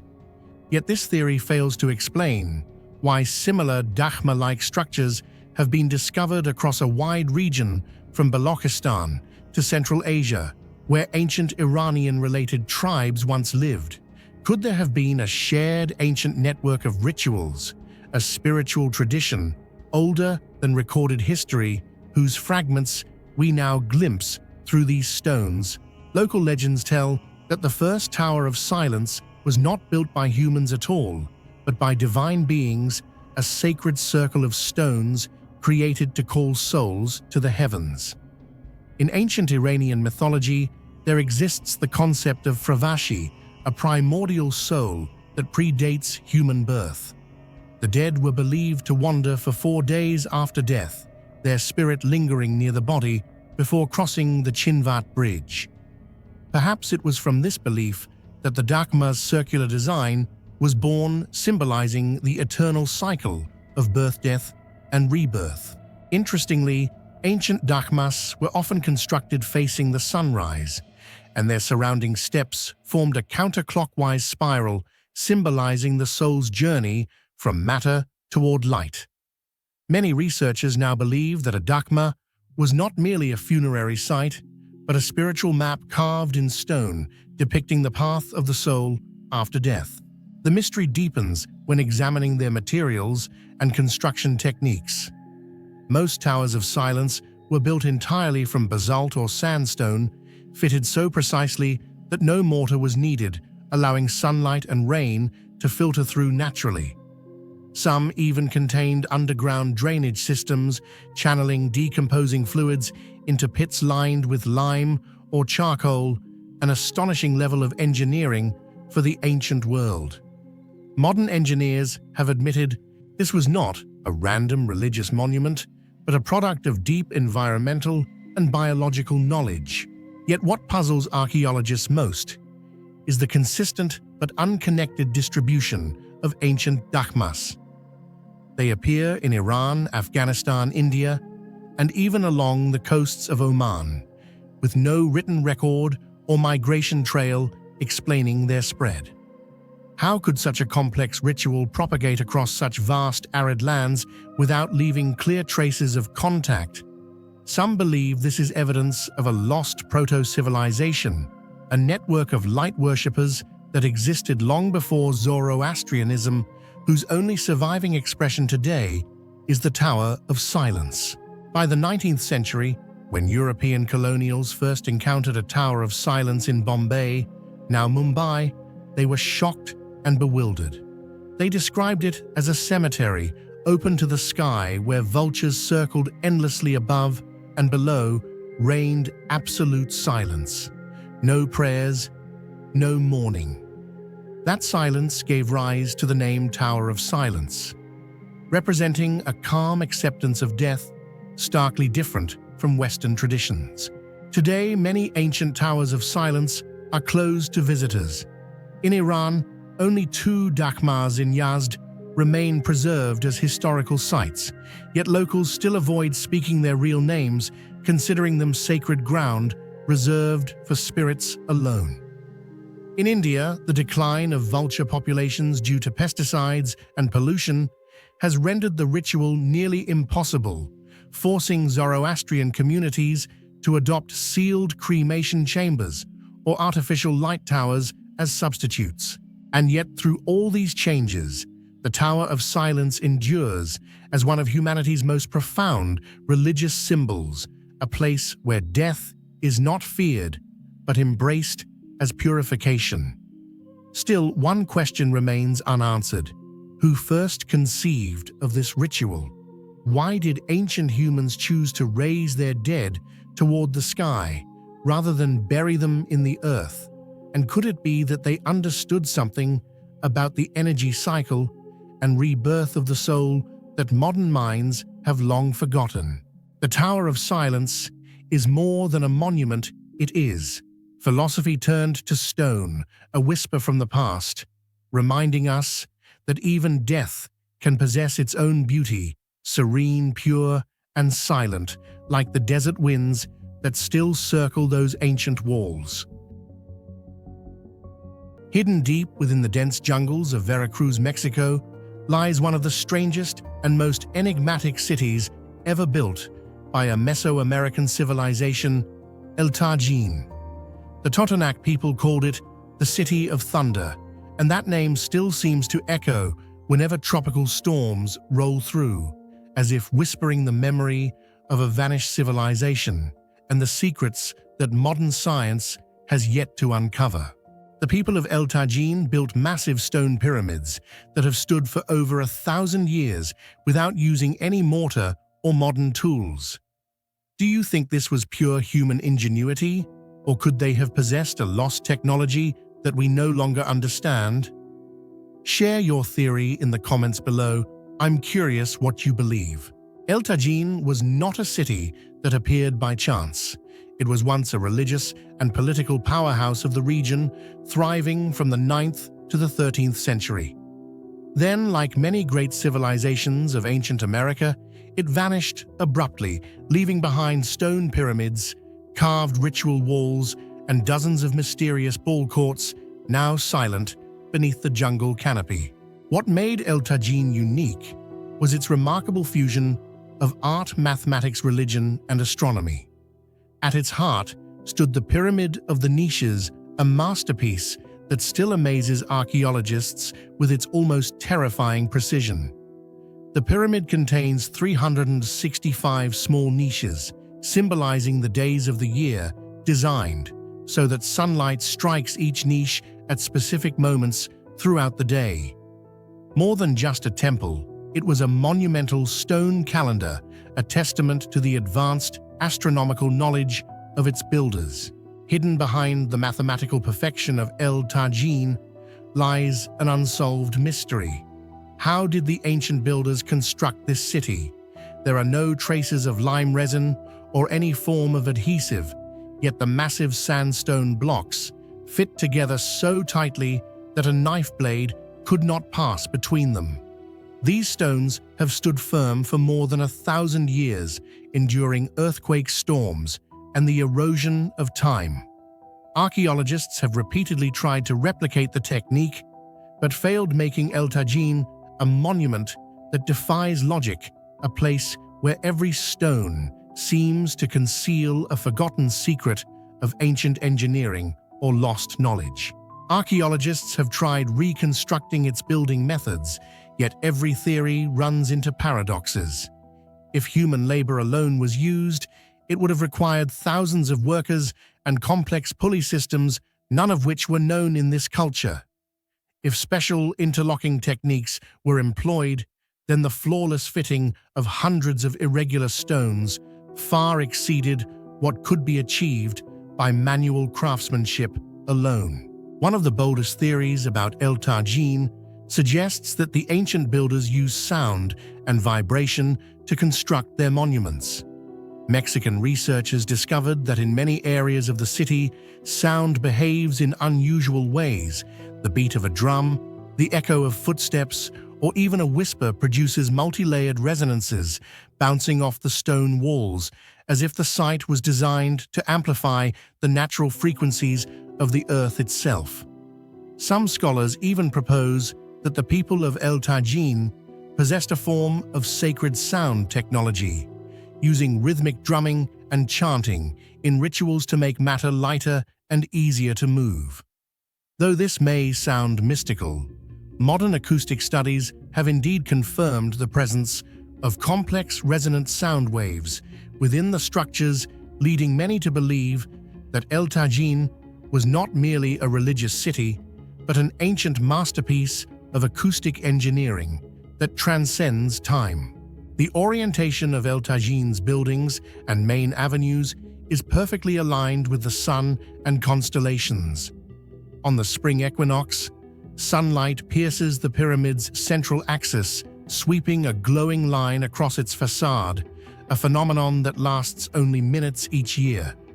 Coincidence, or proof of an astonishing level of astronomical sophistication possessed by the ancient builders? Surrounding the main complex are dozens of temples, plazas, and 17 ceremonial ball courts, more than any other known Mesoamerican city. Carvings on their walls depict players being sacrificed after victory, a symbolic return to the gods. In several reliefs, thunder deities extend their hands to receive the victor's souls, suggesting that El Tajin was a sacred place where humans could commune directly with divine forces. While these details reflect their spiritual beliefs, it is the engineering itself that commands scientific admiration. Beyond the main pyramid, other temples were built on foundations that could absorb seismic shocks. The interlocking stones were arranged in a sawtooth pattern, allowing the structures to sway without collapsing, a principle still used in modern earthquake-resistant design. This proves that the builders of El Tajin understood material properties, gravity, and structural forces on a level far ahead of their time. Archaeologists have also discovered traces of an underground drainage system beneath the city. Stone pipes were laid at precise angles to channel rainwater away from temple platforms into nearby valleys, preventing erosion. Technically, it was a planned hydraulic network comparable to that of ancient Rome. Even more mysterious, by the time the Spanish arrived, the Totonac people had no knowledge of how to reproduce such construction, as if the technology had vanished along with the priest engineers who built it. Some theorists believe the people of El Tajin were descendants of an even more ancient civilization, perhaps one that existed along the Gulf of Mexico long before the Maya or Olmec. Certain motifs carved into El Tajin's walls, such as twin serpents and lightning symbols, appear at sites separated by hundreds of kilometers and centuries. Perhaps they were the last inheritors of a forgotten wisdom erased by some unrecorded cataclysm. Then, around the 13th century, El Tajin was suddenly abandoned. There is no evidence of war or fire, only a city swallowed by the jungle. Some attribute this to drought. Others believe the priests performed a sealing ritual, transforming the city into a forbidden zone no one dared to enter. Totonac legends say that on stormy nights, if you stand near the pyramid of the niches, you can still hear drums and chanting rising from beneath the ground, as if the thunder gods themselves still dwell there. Today, only about 20% of El Tajin has been excavated. The rest remains hidden under tropical forest, countless temples and tunnels waiting to be rediscovered. Each year, archaeologists uncover new traces, square foundations buried deep in soil clay statues, unlike anything seen before. Some believe that when the entire city is revealed, it may expose evidence of a long-lost technology, perhaps the key to explaining how El Tajin was built without mortar or machinery. Perhaps that is why El Tajin remains one of the greatest enigmas of ancient Mesoamerica. A city built not only from stone and human hands, but from knowledge, devotion, and forces beyond our current understanding. Amid the whispering wind and fading sunset that glows on its ancient niches, El Tajin still stands not merely as ruins, but as a question that refuses to die. Did its builders truly master physical laws we are only beginning to rediscover? Or were they the last messengers of a civilization older than recorded history itself? The answer still sleeps beneath the soil of Veracruz, guarded by stones that keep the secrets of thunder and time. Rising from the misty jungles of central Java like a silent titan, Borobudur Temple is more than just the world's largest Buddhist monument. It is a riddle carved in stone, a masterpiece that seems to mock the limits of ancient technology. Layer upon layer of volcanic rock forms a sacred mountain, so vast, so mathematically precise that even today's engineers struggle to explain how it was built. For over 12 centuries, Borobudur has endured quakes, eruptions, and the slow erosion of time, yet it stands unbroken, as if protected by the very mysteries it guards. How did people over 1,000 years ago, without cranes, steel, or blueprints, raise a monument that still leaves modern science in awe? That question is where the story of Borobudur truly begins. Could Borobudur really have been built with only simple tools and human hands, or did the ancient builders possess knowledge far beyond what we imagine today? Share your thoughts and theories in the comments below. I'd love to hear what you believe hides behind this stone enigma. Borobudur was constructed around the 8th to 9th centuries under the Sailendra dynasty, a prosperous ancient kingdom in central Java. The entire monument is made up of over 2 million andesite stones, a volcanic rock native to the region. What astonishes archaeologists is that no mortar or adhesive was used, yet the stones fit together so precisely that not even a sheet of paper can slide between them. The construction is so sophisticated that Borobudur has been compared to a giant Lego of the ancient world, where each block was perfectly calculated to lock into place through gravity and geometry. The structure rises about 35 meters high and spans 123 meters across, with 9 stacked terraces, 6 square at the base and 3 circular at the top. At the summit stands a great central dome, symbolizing nirvana, surrounded by 72 perforated stupas, each containing a meditating Buddha statue. From above, Borobudur appears as a gigantic mandala, a sacred geometric diagram representing the Buddhist vision of the universe. Beneath its religious symbolism lies a highly sophisticated architectural design that seems far beyond the ordinary technical understanding of its time. Experts have discovered that the land beneath Borobudur was not flat, but rather a natural hill that was leveled, compacted, and reinforced to serve as a foundation. This is particularly remarkable since Java is a region constantly threatened by earthquakes and volcanic eruptions. Yet Borobudur has remained intact for more than a millennium. Its multi-layered stone base acts like a resilient cushion, capable of absorbing vibrations and dispersing seismic force, an engineering concept that modern architects only began to employ widely in recent decades. Beyond its foundation, Borobudur's drainage system is another marvel. Containing more than 100 hidden stone channels, the temple can automatically divert rainwater through cleverly concealed outlets beneath stairs and corridors. Without this system, Java's torrential tropical rains would have eroded and destroyed the monument centuries ago.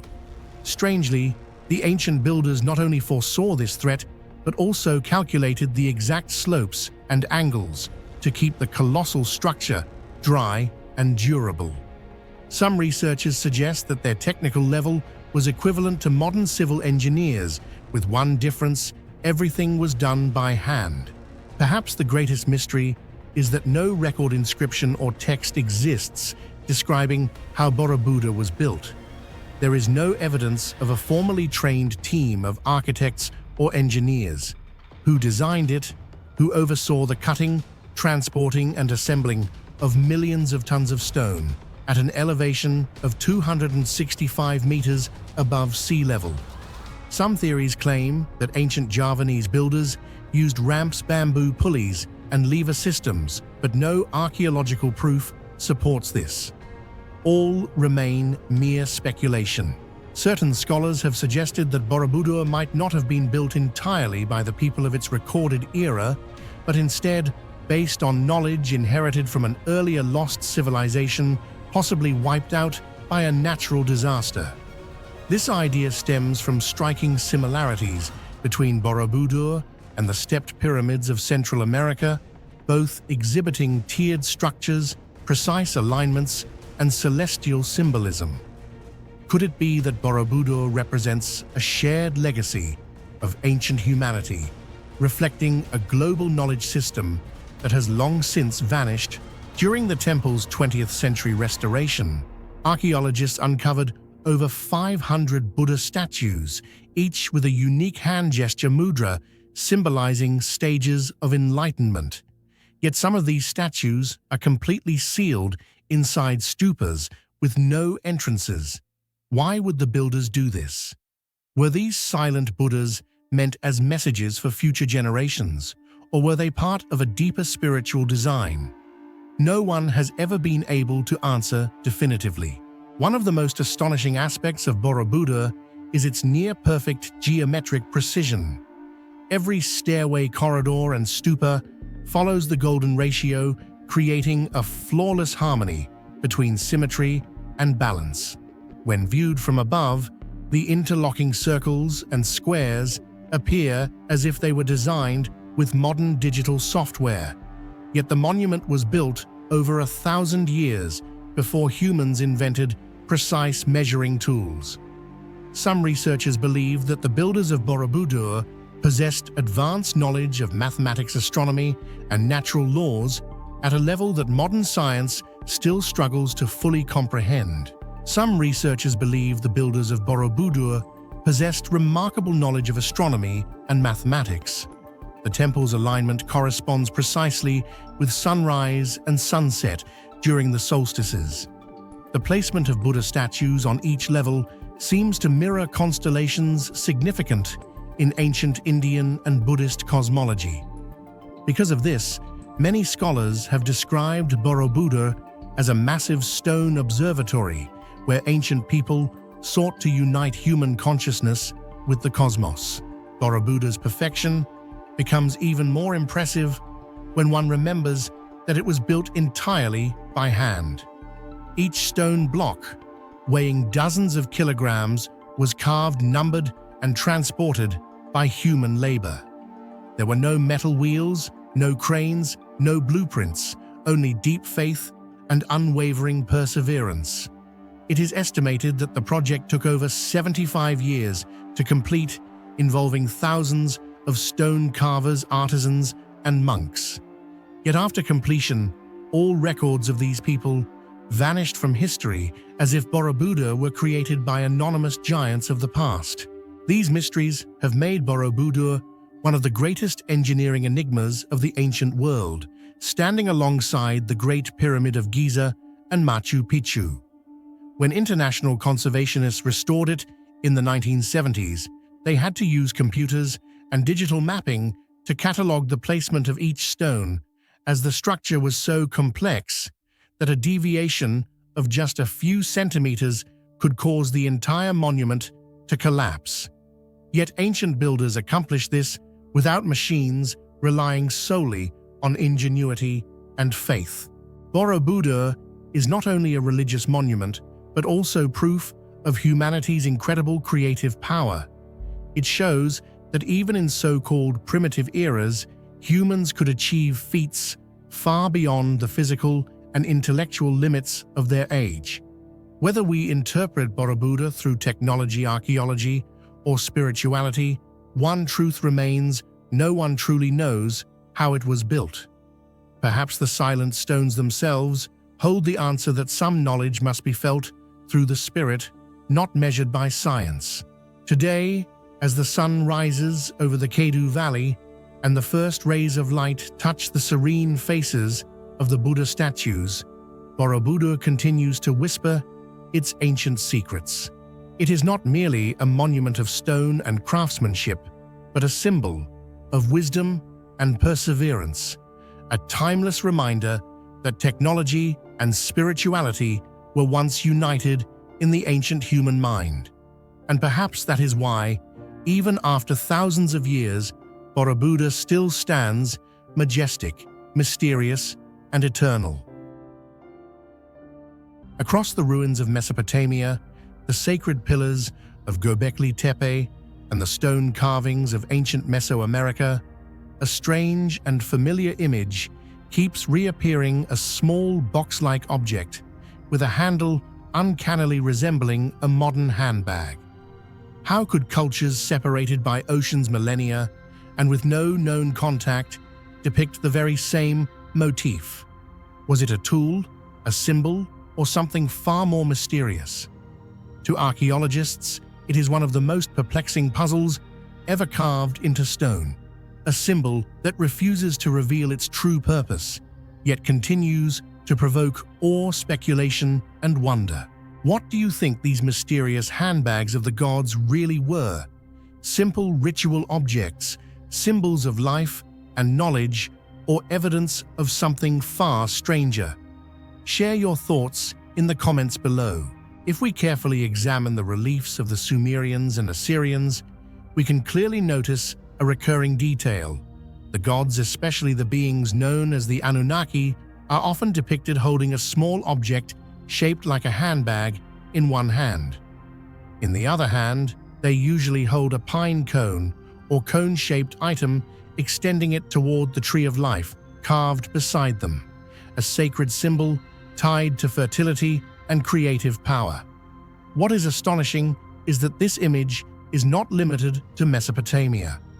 At Göbekli Tepe, an archaeological site over 11,000 years old in Anatolia, Turkey, massive stone pillars are carved with nearly identical symbols echoing the sacred bag of Sumer, despite being separated by millennia. Furthermore, in Central America, many stone statues from pre-Columbian civilizations also depict gods carrying similar objects. Such a coincidence is difficult to dismiss as accidental, since these civilizations had no direct geographical or historical connections. This irrational repetition has led researchers to ask, is this merely a symbolic invention of separate cultures, or is it evidence of a shared language of prehistory? Perhaps even a memory of a deeper and more ancient origin of civilization.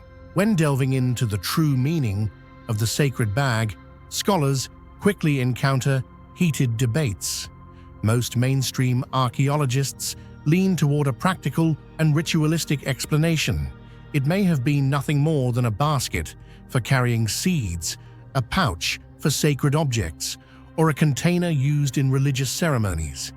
This theory is reinforced by the context in which the bag appears, often alongside the tree of life, a symbol associated with fertility, rebirth, and the flowing energy of the cosmos. From this perspective, the bag takes on a highly symbolic role, representing the sowing of life and the transmission of agricultural knowledge foundations that allowed ancient societies to transition from hunting and gathering communities into agricultural civilizations. This interpretation not only highlights the importance of seeds and harvests in daily life, but also reveals how the ancients may have embedded sacred concepts of divine creation into an object that at first glance appears simple. Alongside traditional explanations, many independent scholars and researchers propose a different perspective, suggesting that the recurring appearance of the sacred bag goes far beyond simple agricultural symbolism. According to them, It may represent a container of knowledge, a mysterious tool that gods or supernatural beings use to store and transmit wisdom to humankind. From this viewpoint, the bag is no longer merely a vessel for tangible objects, but a metaphor for the foundational treasury of knowledge, the seeds of civilization. This theory becomes even more compelling when placed in the context of multiple civilizations, depicting it as if they were all attempting to record the image of a strange device that once existed, leaving a lasting imprint on humanity's collective memory.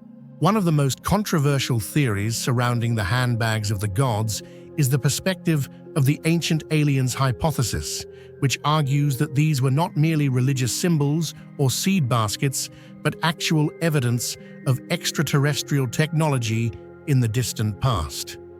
According to this theory, the bags could have been advanced devices, ranging from portable energy sources and force field generators to even handheld computers of antiquity. This argument is strengthened by their oddly modern design, a neat handle, and a solid box-like body that looks strikingly similar to a briefcase or handbag today.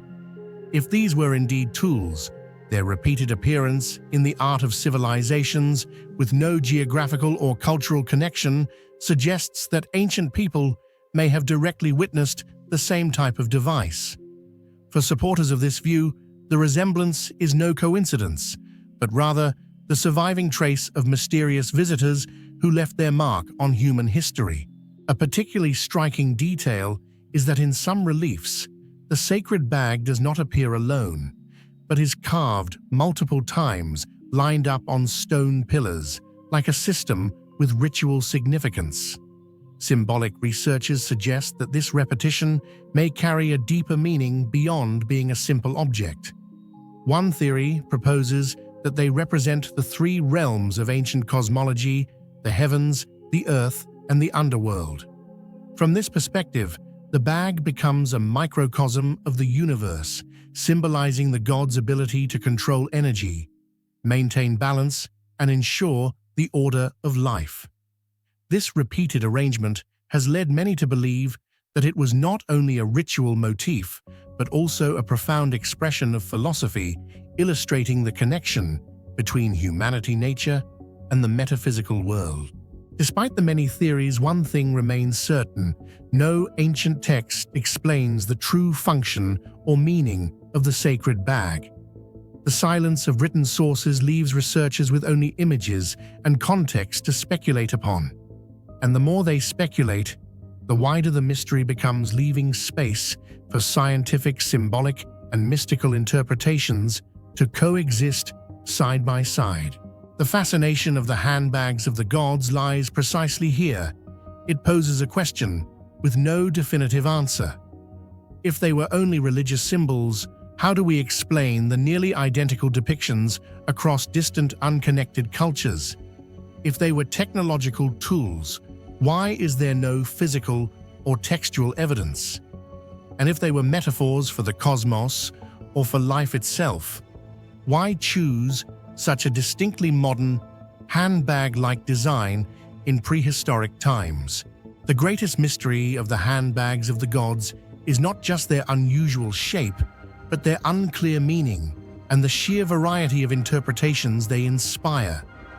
This ambiguity has transformed them into a vivid symbol in humanity's imagination, an enigma that is part archaeology, part myth, and part unanswered question about the origins of knowledge, technology, and perhaps even extraterrestrial contact. To this day, despite all scientific progress, these sacred bags remain an unsolved puzzle, continuing to spark curiosity and driving us to search for the truths hidden behind the ancient carvings. Hidden deep within the Teutoburg forest of northern Germany stands a formation so striking that it seems almost impossible to belong to this world. Rising abruptly from the earth, the Externstein are colossal sandstone pillars that pierce the sky like the fingers of an ancient giant frozen in stone. Surrounded by rolling hills and dense woods, Their sudden, solitary presence feels deliberate, like a monument placed with purpose, rather than the work of nature alone. For centuries, these towering rocks have been more than a landscape. They have been a riddle. Were they a sacred sanctuary, an ancient observatory, or a divine marker left by forgotten hands? To stand before them is to step into a realm where geology, myth, and mystery are inseparably bound.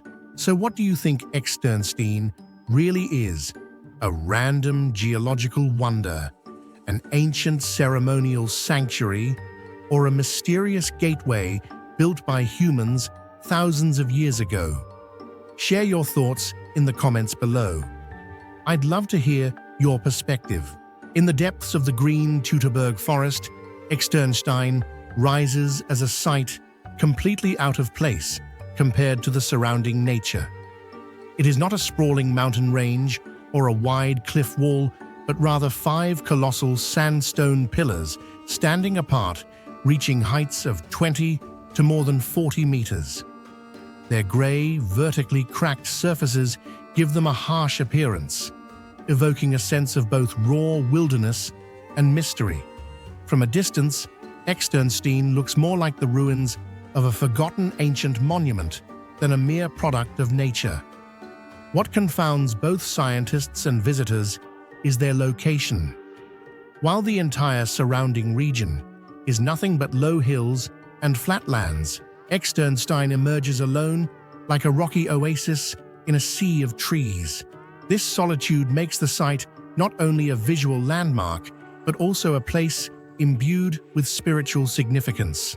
People cannot help but wonder, is this truly just the accidental result of millions of years of geological processes?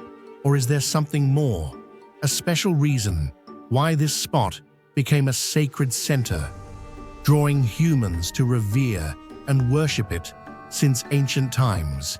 When observing Externstein, what strikes people is not only the towering upright stone pillars themselves, but also the details that seem almost sculpted with intention. Across their surfaces appear cracks, hollows, and even windows that pierce through the rock, resembling passageways or corridors made by human hands. Some geologists argue that these are simply the result of millions of years of weathering shaped by wind and rain into strange forms. Yet many other theories lean toward the possibility that ancient people once intervened here, carving into the stone and transforming it into a ceremonial space, or perhaps even a primitive observatory designed to track the movement of the sun and stars. Standing at the base of Externstein, looking up at the pillars that seem to touch the sky, one cannot escape the feeling of being small before a structure that defies ordinary understanding. That overwhelming sense has, for generations, nurtured the belief that this place was not only the dwelling of gods, but also a gateway linking the human world with the supernatural realm. Beyond its strange form, Externstein's location is significant. It sits on the southern edge of the Teutoburg forest, a region famous in history for the ambush of Roman legions in the 1st century CE. In this setting, saturated with legends, Externstein rises as a natural stone tower, a point for both observation and gathering. Scholars suggest that because of its sharp contrast with the uniform landscape around it, ancient people may have chosen it as a sacred center. Amid endless woods, the pillars stand like an open-air cathedral that required no construction. This reinforces the theory that its unusual form and unique position turned Externstein into a sacred hub from the earliest times. When observing Externstein from different angles, one realizes that these colossal rocks are not merely sandstone pillars, but seem to embody symbolic forms. Some appear like the prow of a ship thrusting upward, others resemble fortress walls, and still others evoke the image of a gateway leading into another world. This diversity of shapes has inspired countless interpretations, For some, they are remnants of Germanic mythology. For others, they represent the pillars of heaven, supporting the vault of the cosmos. One of the most debated phenomena is the alignment of certain rock crevices with the sun during the summer and winter solstices.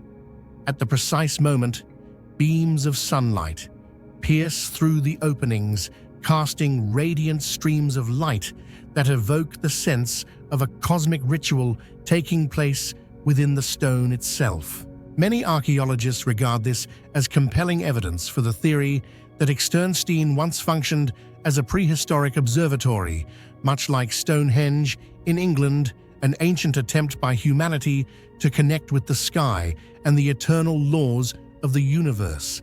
Today, visitors still sense something extraordinary when stepping out of the forest and into Externstein.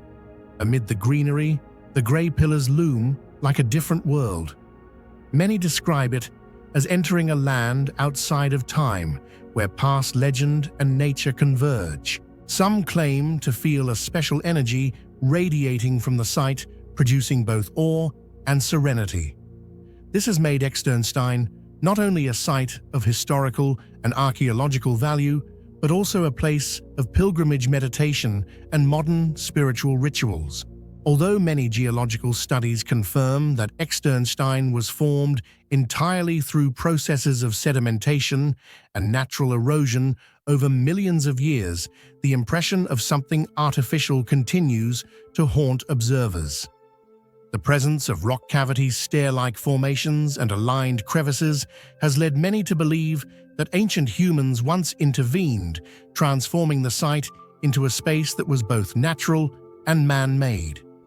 The great question remains, why does such a bizarre, towering and isolated rock formation exist in the middle of otherwise flat terrain? To this day, science has not provided a definitive answer, and it is precisely this ambiguity that has turned Externstein into one of Europe's most fascinating enigmas, drawing not only scientists, but also spiritual seekers and lovers of legend who yearn to uncover traces of a distant past. Externstein is more than a sandstone outcrop.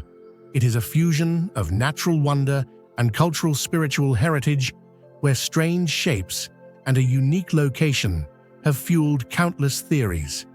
From a geological oddity, it has become a symbol of the intersection between nature, humanity, and the cosmos. Standing before its towering rocks, one does not simply see a landscape. One hears echoes of history, feels the energy of the earth, and wonders, is this mere coincidence or an ancient message left for us by our ancestors? The phenomenon known as the vampires of Poland and Venice has long fascinated archaeologists, historians, and the public alike. It not only recalls the famous vampire legends deeply rooted in European culture, but also reveals very real and tangible archaeological evidence, shedding light on how people in the past confronted their fears of death, disease, and the unknown. Among these, the most striking and noteworthy are the strange graves in Poland, where skeletons were buried in ways so unusual that they leave us wondering, did people of that time truly believe in a supernatural force? The dead rising from their graves to prey upon the living. What do you think, were these strange burials in Poland and Venice simply the result of fear and superstition, or do they hint at something far more mysterious that science has yet to explain? Share your thoughts in the comments below. I'd love to hear your perspective. In many ancient cemeteries across Poland, archaeologists have unearthed extraordinary burials. Instead of simply interred bodies, these remains showed remarkable modifications. Some had large stones or bricks placed directly in their mouths. Others were pinned down at the throat by sharp sickles. Some were even pierced through the chest with stakes or had their legs bound with iron shackles. These were not random acts, but deliberate rituals. They were anti-vampire burials, intended to restrain the spirit or body of the deceased, preventing them from rising and bringing harm to the living. What puzzles scholars is why such graves appeared so frequently across many different regions. In some, the brick in the mouth seems designed to prevent the corpse from biting sucking blood or whispering to summon other spirits. In others, the sickle across the throat acted like a trap. Should the dead attempt to rise, they would slit their own necks. In certain cases, archaeologists even found traces of iron chains binding the legs as though to keep the corpse locked in its grave forever. Those strange burial practices reflect a very real obsession with vampires in the minds of Eastern European communities during the medieval and early modern periods. This was not merely the stuff of oral folklore. The belief was powerful enough to directly shape one of humanity's most sacred rituals, burial. The Polish people of that time believed that death was not necessarily the end. Restless souls, or unquiet corpses, could rise from their graves, drain the life of the living, and spread disease throughout entire communities. To protect themselves and their villages, they devised methods to bind the corpse within its grave with chain sickles or wooden stakes, seeing these measures as the only way to eliminate the threat at its root. From a historical perspective, this fear was not at all unreasonable when placed in the context of ancient society. During times of epidemic outbreaks, especially the plague, the abnormal rise in deaths threw entire communities into chaos. Without the knowledge of modern medicine, people were forced to seek supernatural explanations to make sense of such tragedies. The image of the vampire, the dead returning, feeding on the living and spreading death, became a familiar symbol to explain this crisis. Particularly in Poland, when waves of sudden unexplained deaths occurred, assigning blame to vampires gave the community a way to understand these events within their worldview, while also providing a sense of control against an otherwise invisible fear. One of the most shocking discoveries was the skeleton of a woman in Poland, buried with a sharp sickle placed across her neck. Researchers suggest that this detail was not only meant to lock her spirit and prevent her from rising again, but also carried symbolic weight. As a warning, the community truly suspected that this woman was connected to vampires or at risk of becoming one after death. In addition, in many other graves, archaeologists also found remains pierced through the chest with stakes. Such clear evidence shows that anti-vampire practices did not exist only in legend, but were once real rituals born from deep-seated belief and collective fear. Polish folklore contains many tales of the Stasiga spirits, or entities said to drink blood and spread illness. The remnants of this belief are clearly reflected in the anti-vampire burials now being excavated. This strong connection between folklore and archaeology makes the mystery especially compelling, sparking endless debate. Were these burials just unusual customs or genuine evidence of widespread fear that gripped society? In contrast to the discoveries in Poland, Venice, Italy also left behind a famous mystery with a grave known as the Vampire of Venice. Here, archaeologists uncovered the remains of a woman with a large brick jammed tightly into her mouth, a grotesque yet deeply symbolic image. Scholars believe this form of burial was intended to prevent the dead from gnawing on other corpses in the grave or from muttering sinister words that could spread disease. What makes this particularly striking is that the find dates back to the period when the plague was ravaging Europe, a time when the collective fear of death was at its peak. In that context, the vampire was not merely a legendary figure, but became a metaphor for the horror of the epidemic itself, reflecting humanity's desperate attempt to control a catastrophe far beyond its understanding. Still, the most shocking and widely discussed remains the strange graves in Poland. They reveal not just collective fear, but also a vivid picture of how past societies blended faith legend and reality to confront unseen dangers. Instead of surrendering to helplessness, they turned vampire lore into a communal safeguard.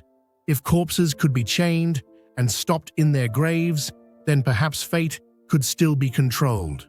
Thus, every anti-vampire grave in Poland stands as a unique fragment of history, both chilling and deeply revealing of collective psychology. They raise enduring questions: what truly made people believe the dead could return? Was it simply ignorance of disease, or phenomena still beyond our full explanation?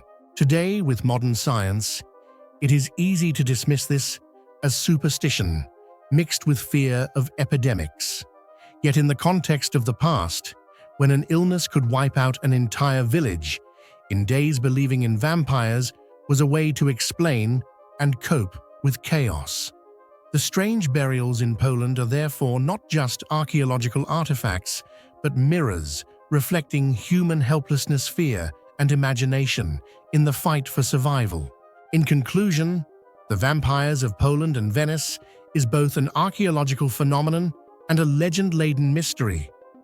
Among them, the strange graves of Poland remain the most haunting and vivid evidence showing that the vampire belief was not only part of folklore, but also deeply embedded in real social life. This mystery reminds us that history is written not only through wars and inventions, but also through collective fears, bizarre rituals, and graves that continue to chill and fascinate us to this very day. Among all the mystery religions that flourished in the Roman Empire, the cult of Mithras stands as one of the most perplexing and least understood. It emerged suddenly, spread rapidly across the empire, especially among soldiers and officials, and then disappeared almost without a trace once Christianity became dominant. What makes Mithraism so fascinating is not only its elaborate symbolism, secret rituals, and unique brotherhood, but above all, the mystery of its origins. Unlike other cults, whose roots can be traced with some certainty, Mithraism presents historians with a puzzle that has never been fully solved. Was it truly an imported religion from the Persian world derived from the ancient worship of the god Mithra? Or was it a Roman creation that borrowed fragments of Eastern traditions and reshaped them into something new? This ambiguity of origin has fueled debates for centuries and remains one of the greatest enigmas of ancient religion. What do you think was the true origin of the cult of Mithras? An ancient Persian faith adapted by the Romans, or a Roman invention disguised with Eastern mystique? Share your thoughts in the comments below. The god Mithra, or Mithras in the Roman context, was not a new figure in the ancient world. Long before the Romans adopted him, Mithra was already venerated in Persia, appearing in the sacred texts of Zoroastrianism as a deity of light, justice, and covenants. In Persian religion, Mithra was the divine guarantor of oaths, a figure who punished liars and rewarded loyalty associated with the eternal sun and the cosmic order. In the Avesta, he is described as a powerful being, riding a chariot across the sky, all-seeing, all-knowing, a protector of truth and cosmic balance. The Persian Mithra was thus a being of immense moral and cosmic importance.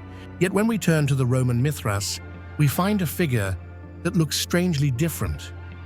In nearly every Mithraeum discovered across the empire, the central image is not of a sun god riding a chariot or overseeing truth, but rather of a youthful deity plunging a dagger into the neck of a mighty bull. This image, known as the tauroctony, is the defining icon of Mithraism. It shows Mithras kneeling on the bull's back, twisting its head upwards and stabbing it, while various animals, a dog, a snake, a raven, and a scorpion, gather around to drink the bull's blood or bite at its body. From the dying bull life seems to spring forth.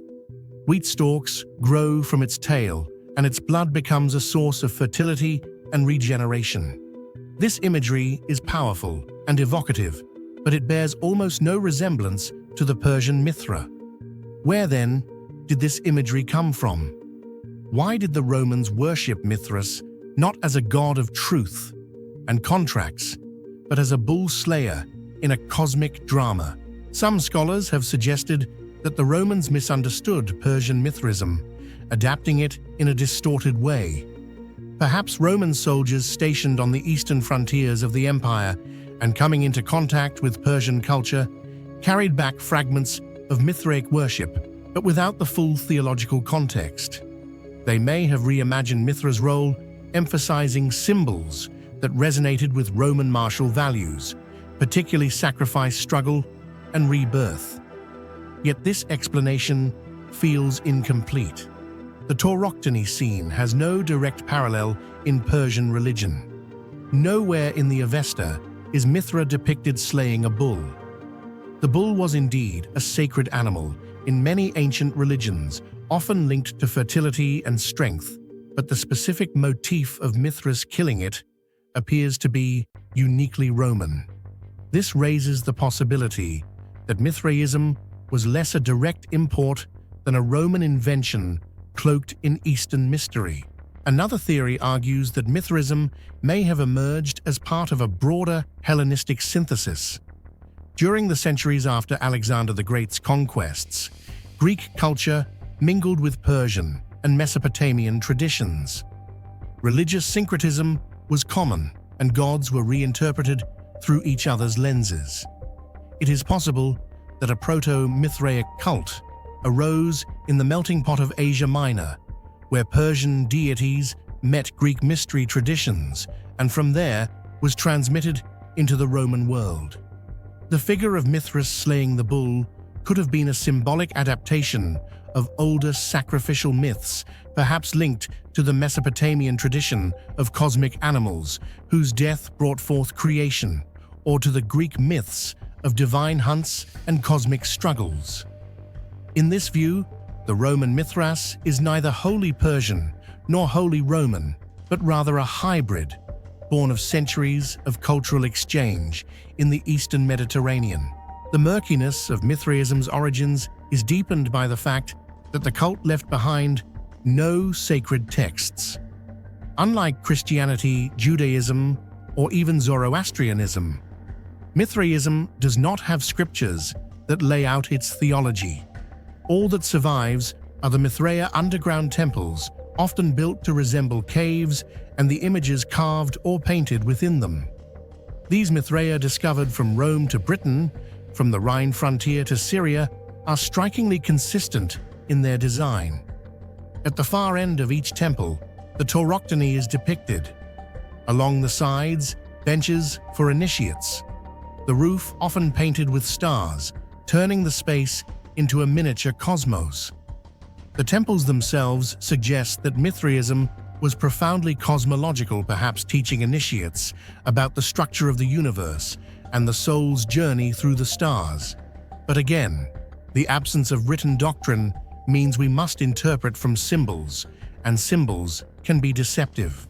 Was the bull slaying an allegory for the movement of the stars, for the triumph of light over darkness, or for the promise of eternal life? Without texts, the meaning remains tantalizingly out of reach.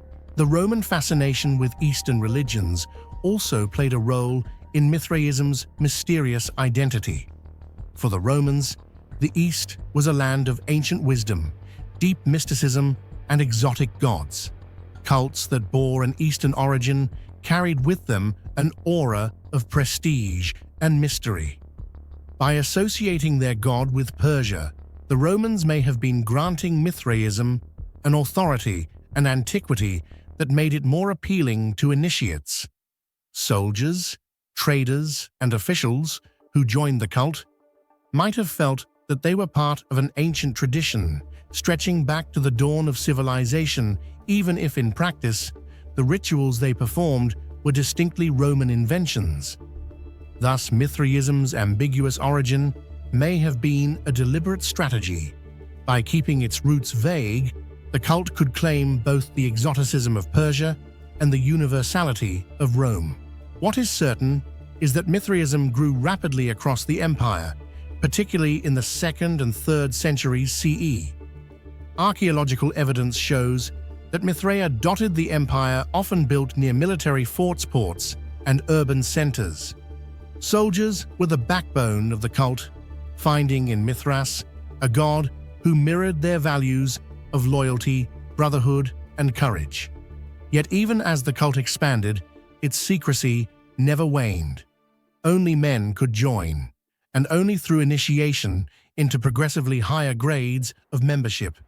Each grade was associated with a celestial body: Raven, Mercury, bridegroom; Venus, soldier; Mars, lion, Jupiter; Persian moon, Heliodromus, sun; and finally, Pater, Saturn.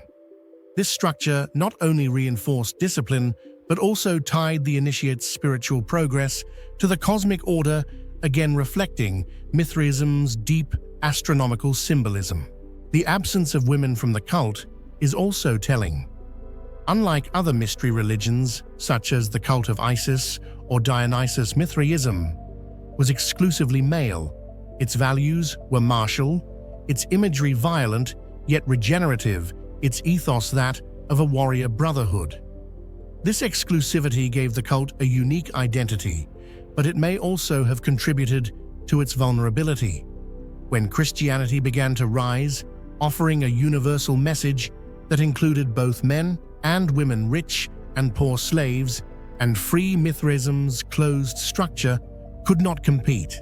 By the 4th century CE, when Christianity was declared the official religion of the Roman Empire, Mithraism began to vanish.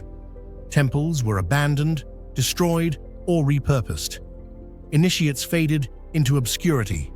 What remained were only fragments, sculptures, inscriptions, and underground sanctuaries sealed by time.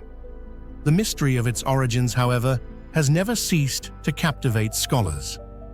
Was Mithraism truly a survival of the ancient Persian Mithra cult, carried westward by soldiers and merchants, or was it a Roman invention, retroactively given an Eastern flavor to enhance its appeal?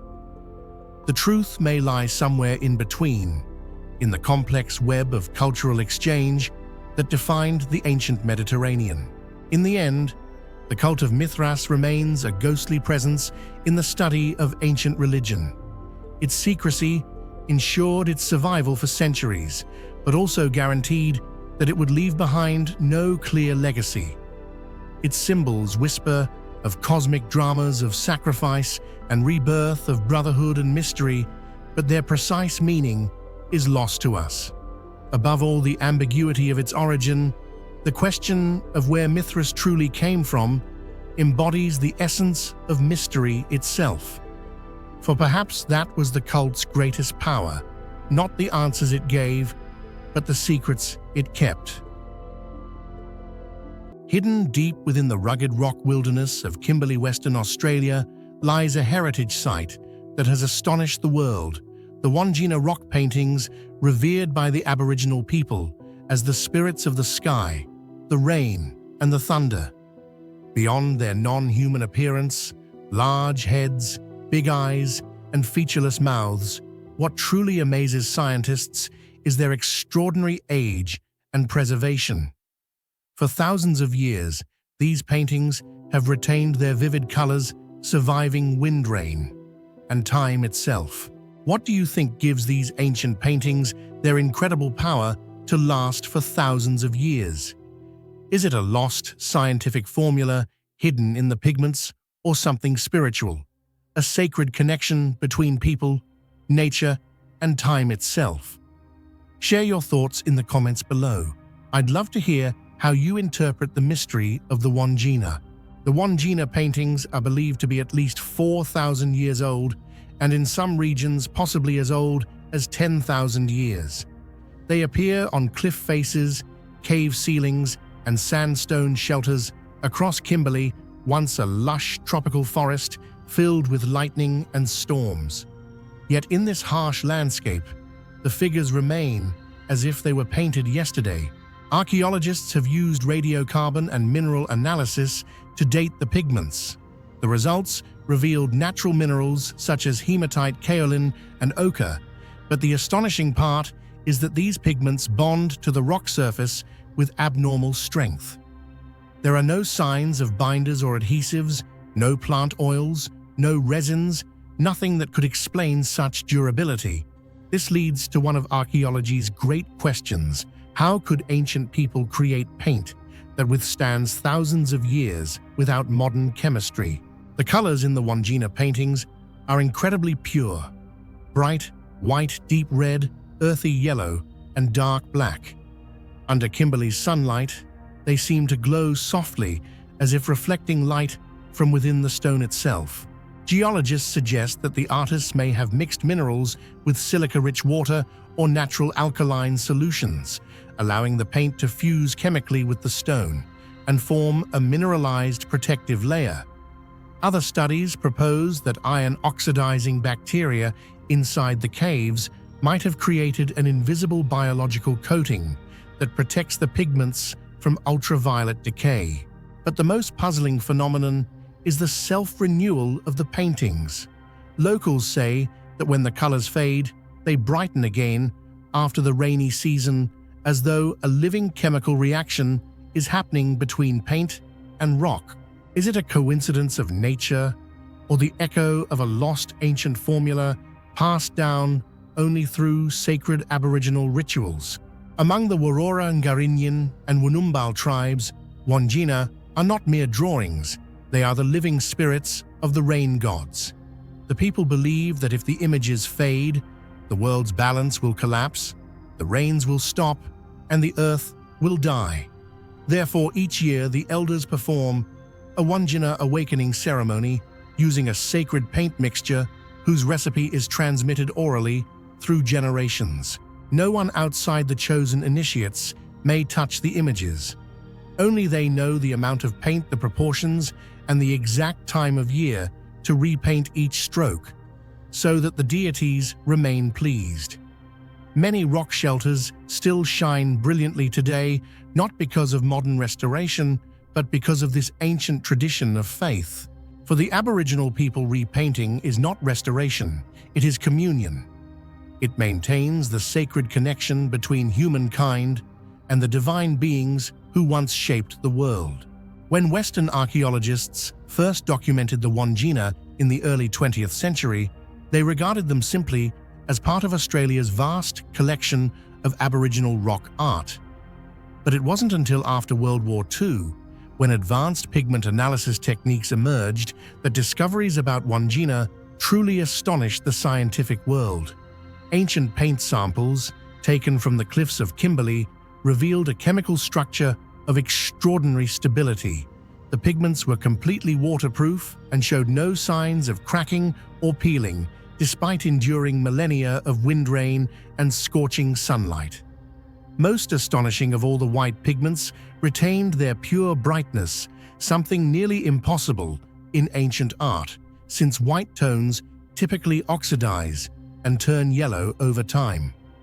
Professor Ian Crawford, a specialist in prehistoric rock art, once remarked, "We are not merely looking at a piece of art, we are witnessing an ancient engineering marvel far beyond our understanding. If this were ordinary paint, it would have vanished thousands of years ago."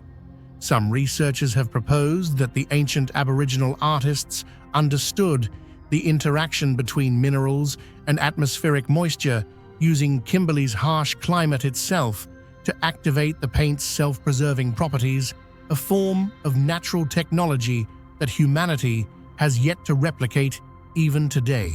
For Aboriginal people, the Wandjina never die. Each painting is a doorway between the human and spiritual worlds. When the rains come, they believe the Wandjina open their eyes. When lightning flashes across the cliffs, that is when the rain god awakens. Their preservation is not based on science, but on spiritual devotion. They do not measure or analyze, they pray, sing, and repaint with reverence. Through this harmony, they have created a paradox art that lives through faith and faith that survives through art. Many visitors say that when they stand before a Wandjina image, they feel as though it is watching them, its deep, dark eyes exuding calm and power. Even without a mouth, it seems to speak silently to modern humanity, reminding us to respect nature's eternal rhythms. Today, scientists continue to study the microbial and mineral structures of the paint, seeking the secret of its endurance. Anthropologists, however, believe that the true preservation lies not in chemistry, but in community, in the collective will to honor ancestors by repainting what they left behind. Beyond these academic debates, others embrace more speculative theories. Ancient astronaut enthusiasts claim the Wandjina represent memories of contact with beings from the stars. To them, the immortality of the paint may not be natural, but a technological imprint meant to last forever.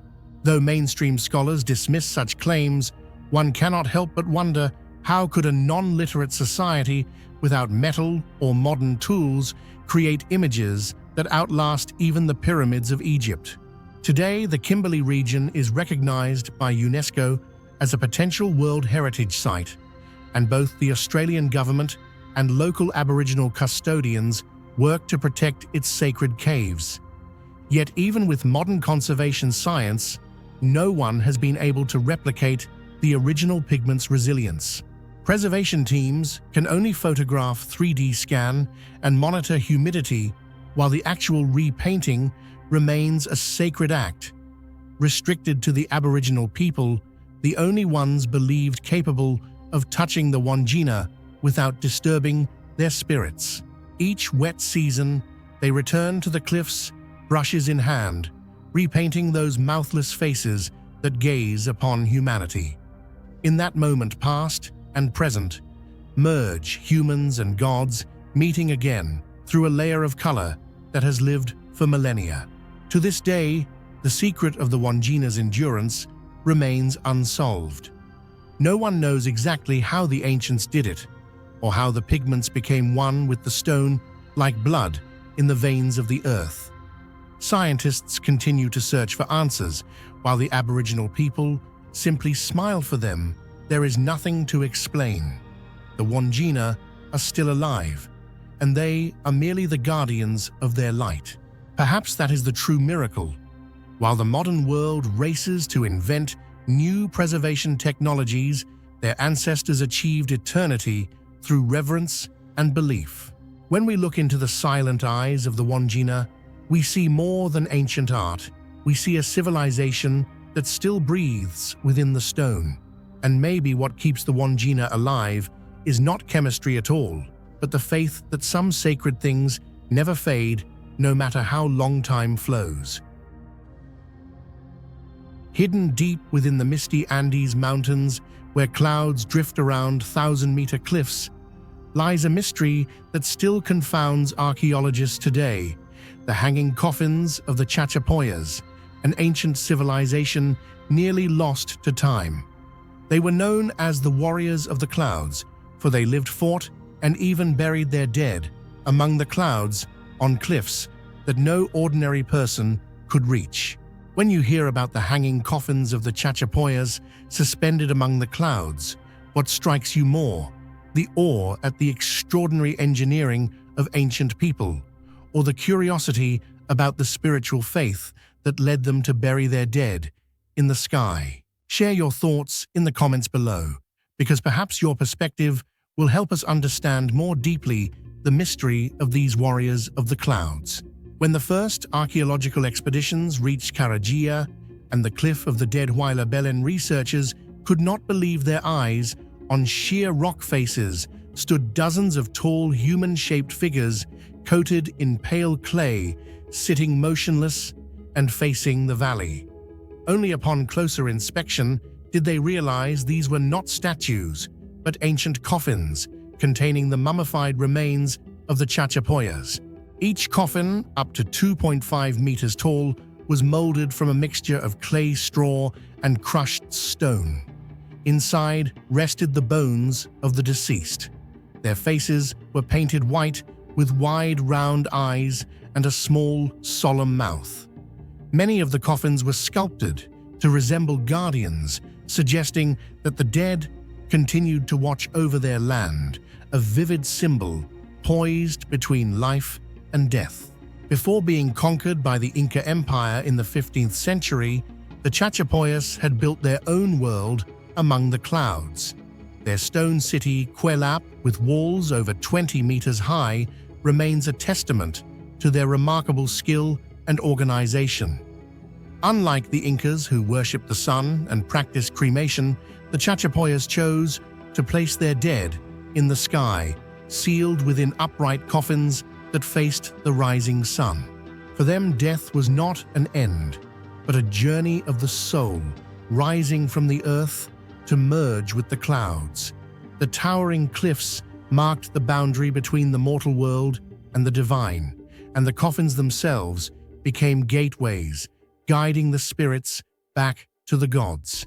What truly amazes modern scientists is not only the haunting beauty of the Chachapoyas coffins, but the unanswered question behind them: how could an ancient people possibly lift and secure coffins weighing hundreds of kilograms onto near vertical cliffs, places that even today's archaeologists, armed with ropes, harnesses, and modern equipment, struggled to reach? Over 8 centuries ago, the Chachapoyas had only primitive, handcrafted tools, yet they managed to transform sheer cliffs into cemeteries in the sky. Some theories suggest they built wooden scaffolds or lowered the coffins with ropes from the mountaintop, but no concrete evidence supports this. No traces of scaffolding have been found. Many coffins are positioned where access from above is impossible, and the rock itself is too brittle to hold anchors or pegs. Every technical explanation collapses under its own contradictions.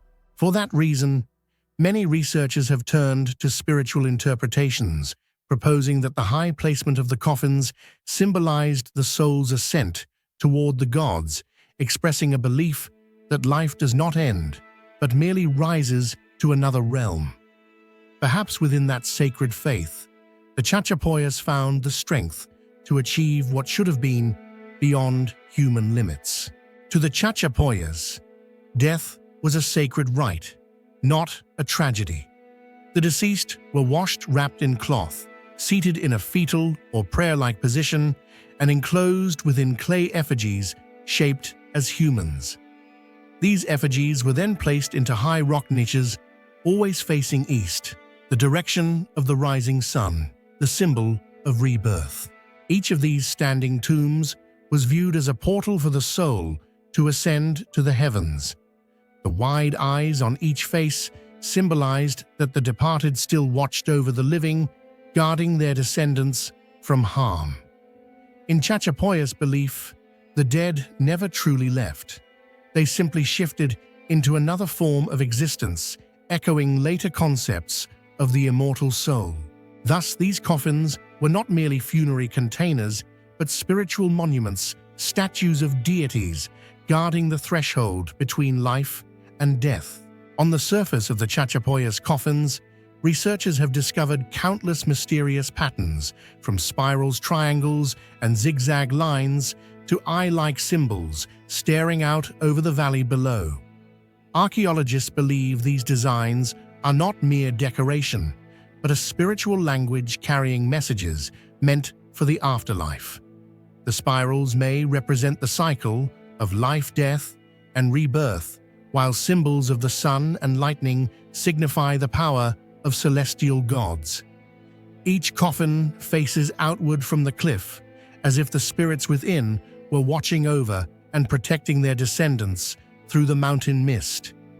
Even after centuries, those clay eyes still seem to follow anyone who looks up, a silent yet vivid presence, as though the souls of the Chachapoyas have never truly left their sacred land. After the Inca Empire expanded its territory northward, the Chachapoyas people were gradually assimilated, and their unique culture faded into history. The once majestic sky cemeteries, which had once dominated the mountain landscape, were ravaged by time weather and human greed, causing many coffins to collapse from the cliffs or be destroyed during treasure hunts. Yet the dry and cold climate of the Andes inadvertently became a natural shield, allowing some mummies to remain astonishingly well preserved, offering modern science a rare glimpse into a lost world. Through the analysis of DNA, bone structure, and burial artifacts, archaeologists have uncovered fascinating details about the diet, funerary customs, and spiritual practices of the Chachapoyas. Remarkably, several skulls show evidence of cranial deformation, similar to that found in the distant Paracas and Nazca cultures, sparking speculation about connections among mysterious civilizations along the Andes. Could the Chachapoyas have been the descendants of an even older race, or might they have inherited knowledge beyond the capabilities of their time? Though no definitive proof has been found, the question continues to ignite curiosity and inspire those who seek to uncover the truths of the ancient past. Today, the Chachapoyas' coffins still cling to their cliffs, suspended between sky and earth, between life and death. They stand as both a feat of ancient engineering and a spiritual legacy, a testament to humankind's belief that the soul never dies. When one gazes upon these weather-worn clay figures, one sees not just human craftsmanship, but a will to transcend earthly limits, to touch the realm of gods and ancestors. Scientists continue to study them. Climbers still attempt to reach them. But perhaps only the ancient Chachapoyas themselves truly knew the secret, how they lifted their dead to the sky, and why they believed the dead must rise, not be buried. Centuries have passed, yet the hanging cemeteries of the Chachapoyas remain one of humanity's greatest enigmas. They challenge our understanding of ancient technology, faith, and human limits. Perhaps within those cliffs lie more coffins, yet undiscovered, more souls still waiting to tell their story of a people who turned the clouds themselves into their eternal resting place. In the ancient history of the Mediterranean, there was a group of people who made even the greatest empires tremble, warriors without a nation, without a homeland, appearing like a storm and vanishing without a trace. The Sherdan warriors, also known as the Shardana. They were part of the Sea Peoples, the mysterious people from the sea who caused the widespread collapse of the Bronze Age, drowning glorious civilizations in chaos and fire. Ancient Egyptian records, especially from the reigns of Pharaoh Ramesses II and Merneptah, are the few surviving sources that mention them. Hieroglyphic inscriptions describe a strange enemy, tall men, clad in shining metal armor, wearing horned helmets, carrying round shields and long swords, and fighting as if born for war. No nation was mentioned, no cities were named, only the sea, and that was where they came from. What do you think the Sherdan truly were? Were they warriors from Sardinia, refugees from Anatolia, or a mysterious confederation of seafaring peoples never fully known? Share your theories in the comments. Perhaps you'll be the one to help uncover one of the greatest enigmas of the Bronze Age. On the reliefs of Medinet Habu Temple, built under Pharaoh Ramesses III, the image of the Sherdan warriors stands out as both unique and formidable. They did not wear linen kilts or soft Egyptian headdresses. Instead, they donned circular metal armor with crossed chest straps, and on their heads gleamed iron helmets adorned with two curved horns, giving them a look both regal and terrifying. In their hands, they carried round shields and long swords, forged with a level of craftsmanship that many archaeologists believe surpassed that of contemporary civilizations. Beyond their advanced weaponry, the Sherdan amazed scholars with their disciplined battle formations, orderly, synchronized, and operating with the precision of a professional army. Ancient accounts describe them as utterly fearless, even charging straight into Egyptian chariot formations, the ultimate weapon of their time. With unmatched courage and skill, many historians regard them as the world's first special forces, appearing and vanishing between two ages, a brief yet brilliant flash in the long continuum of ancient history. Everything we know about the Shurden comes from their enemies, but who they were and where they came from remains an unsolved mystery to this day. One of the most popular theories suggests the Shurden originated from the island of Sardinia, modern-day Italy. The name Shurden is believed to be an ancient variant of Sardinia, and indeed the Nuragic culture that once thrived there left behind countless Bronzetti bronze figurines depicting warriors with horned helmets, round shields, and short swords, identical to Egyptian depictions of the Shurden. Moreover, the island's Nuragi stone towers, built with precise dry stone masonry, reflect the engineering skill and organized discipline often attributed to these sea warriors.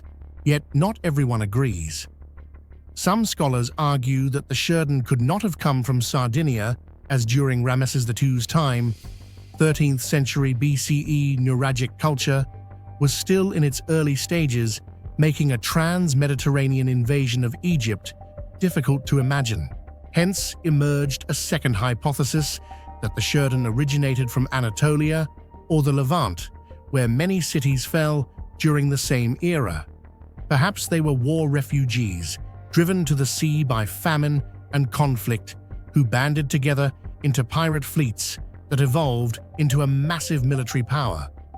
Another more daring theory suggests that the Shurden were remnants of Mycenaean warriors displaced after the collapse of ancient Greece. Some researchers go even further, suggesting the Shurden were not a single ethnic group, but rather a confederation of various seafaring peoples united by war and survival, a kind of floating alliance bound by the strength of the sword and the call of the sea. What makes this mystery so haunting is that no direct archaeological evidence confirms the Shurden's existence beyond Egyptian texts. No Shurden cities, no Shurden language, no Shurden graves. They left only shadows carved in stone and fear engraved in imperial memory.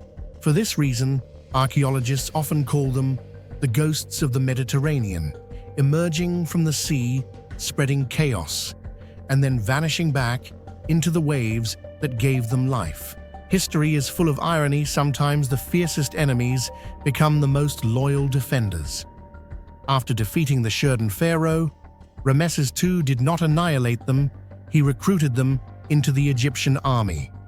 Ancient inscriptions state that he granted them land, and many Shurden later became royal bodyguards protecting the very ruler they once fought. This event raises questions. Did Ramesses II realize that the Shurden's strength could not be destroyed, only harnessed?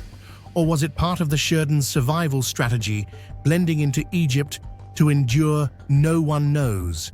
But from that point on, the name Shurden gradually faded from history, as if they dissolved into the sands of the Nile, leaving behind only legend. Strangely, even after their disappearance, the Shurden's image continued to appear across the Mediterranean.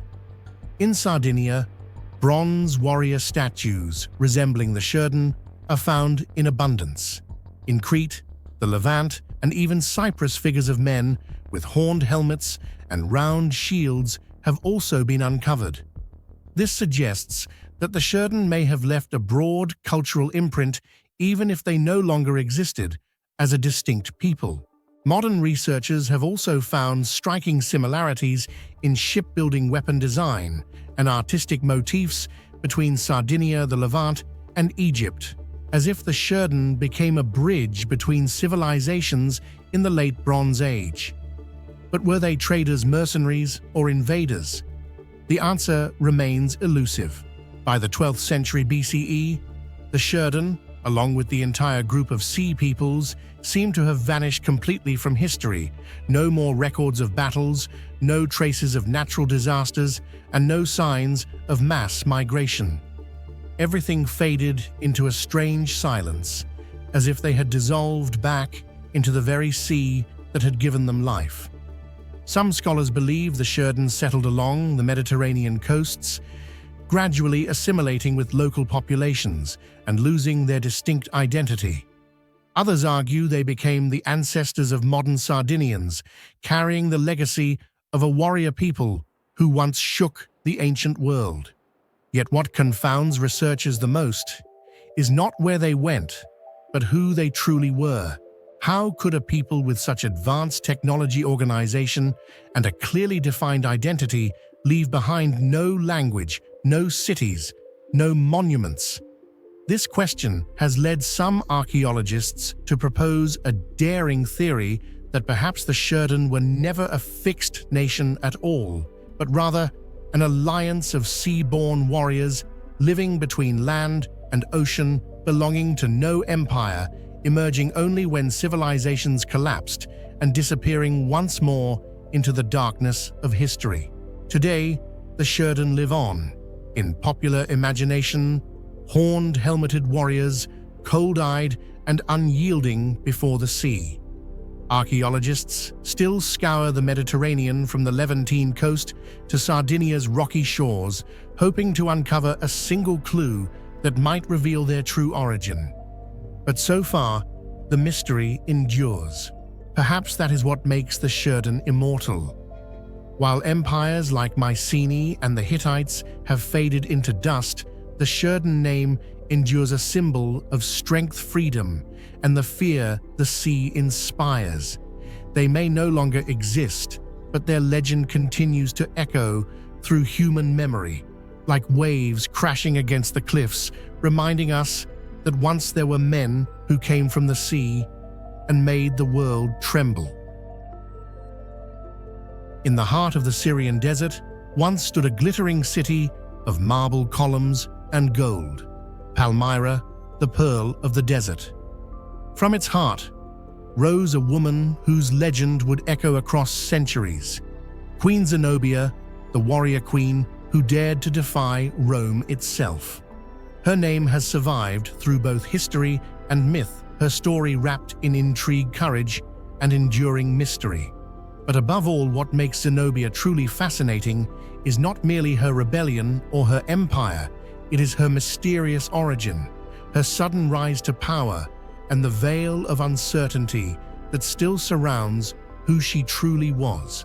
If Zenobia truly descended from Cleopatra and the queens of ancient Egypt, do you think her rebellion was destiny, the final echo of a royal bloodline refusing to die? Share your thoughts below. How do you see the story of the queen who turned desert into empire and mystery into immortality? Historians still debate the true identity and ancestry of Zenobia, and even her birth name, Bat Zabai, in Aramaic hints at ancient royal lineage. Yet records are frustratingly silent about her early life. Was she born among the desert nobility of Palmyra, raised in a city where caravans carried silk and spices from Persia to Rome?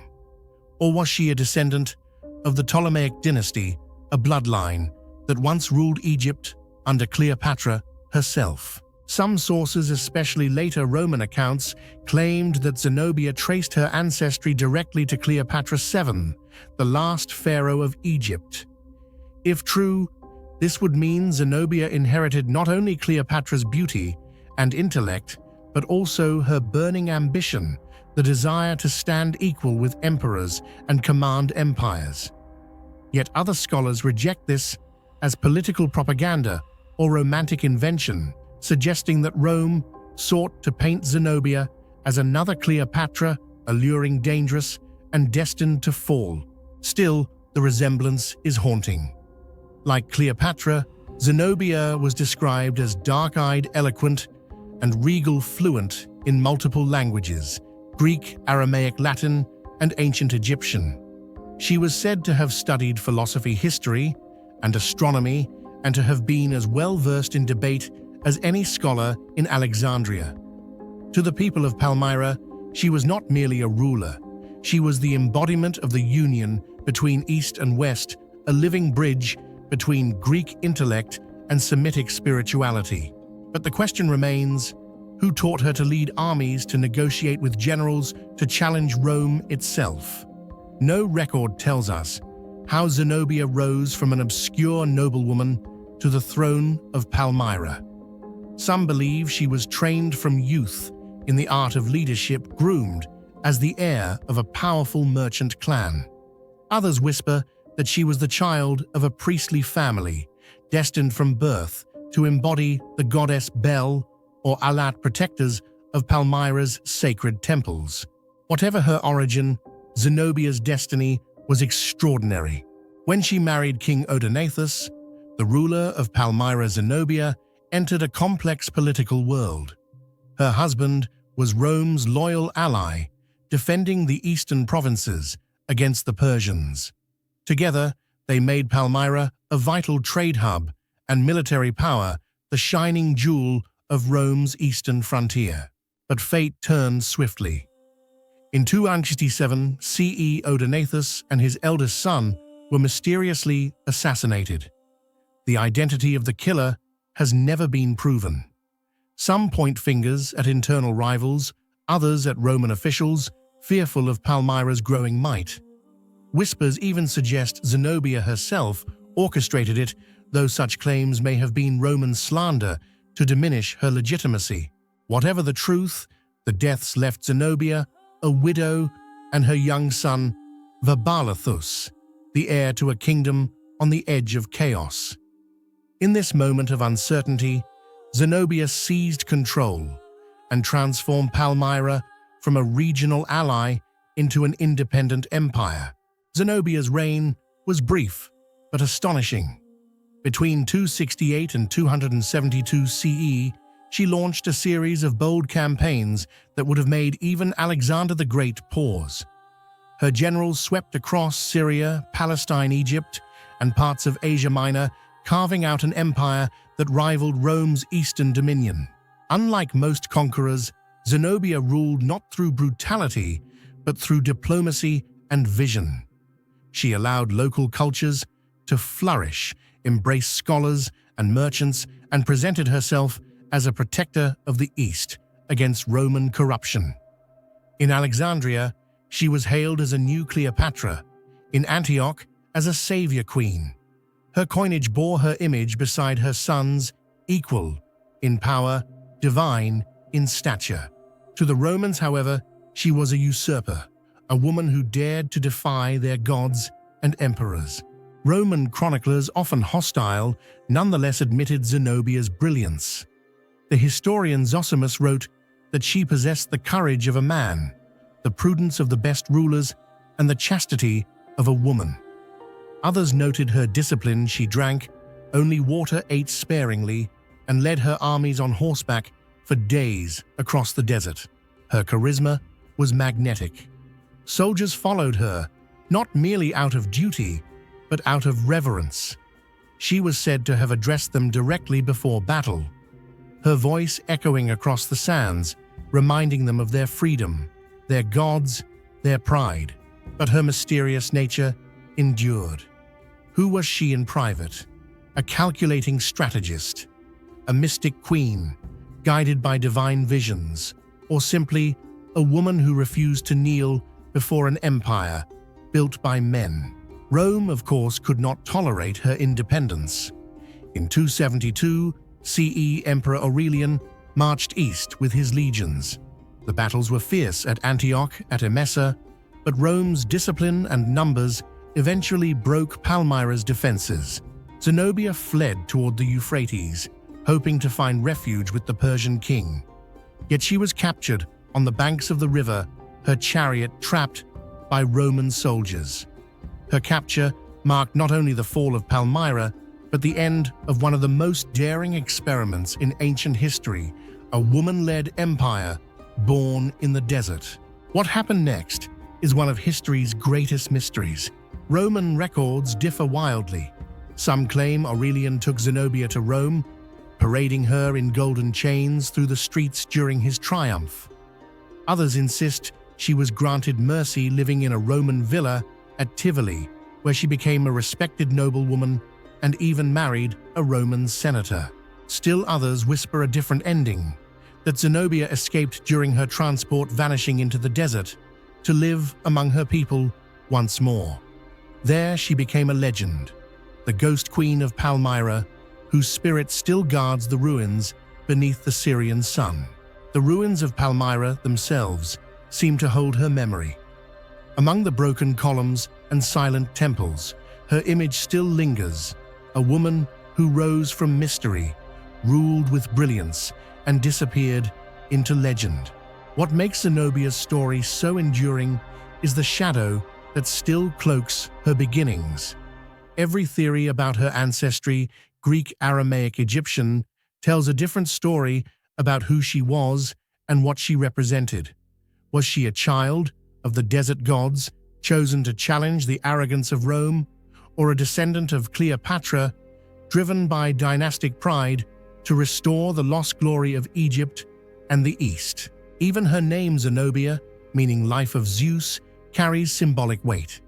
It links her to both Greek divinity and Semitic roots, just as her life linked two worlds that were never meant to unite. In her East and West myth, and history, woman and ruler all collided in a single, impossible figure. Today, historians still sift through the fragments, coins, inscriptions, faded letters, searching for the real Zenobia. But perhaps her greatest secret is that she transcended identity itself. She became an idea, the embodiment of independence, defiance, and mystery. Zenobia's story ends where it began, in uncertainty. Her origins remain a riddle, her motives debated, her end obscured. Yet her legend endures precisely because of that mystery. She reminds us that history is not only written by victors, sometimes it's written in the silence of ruins, in the whispers of desert winds, in the memory of those who refused to be forgotten.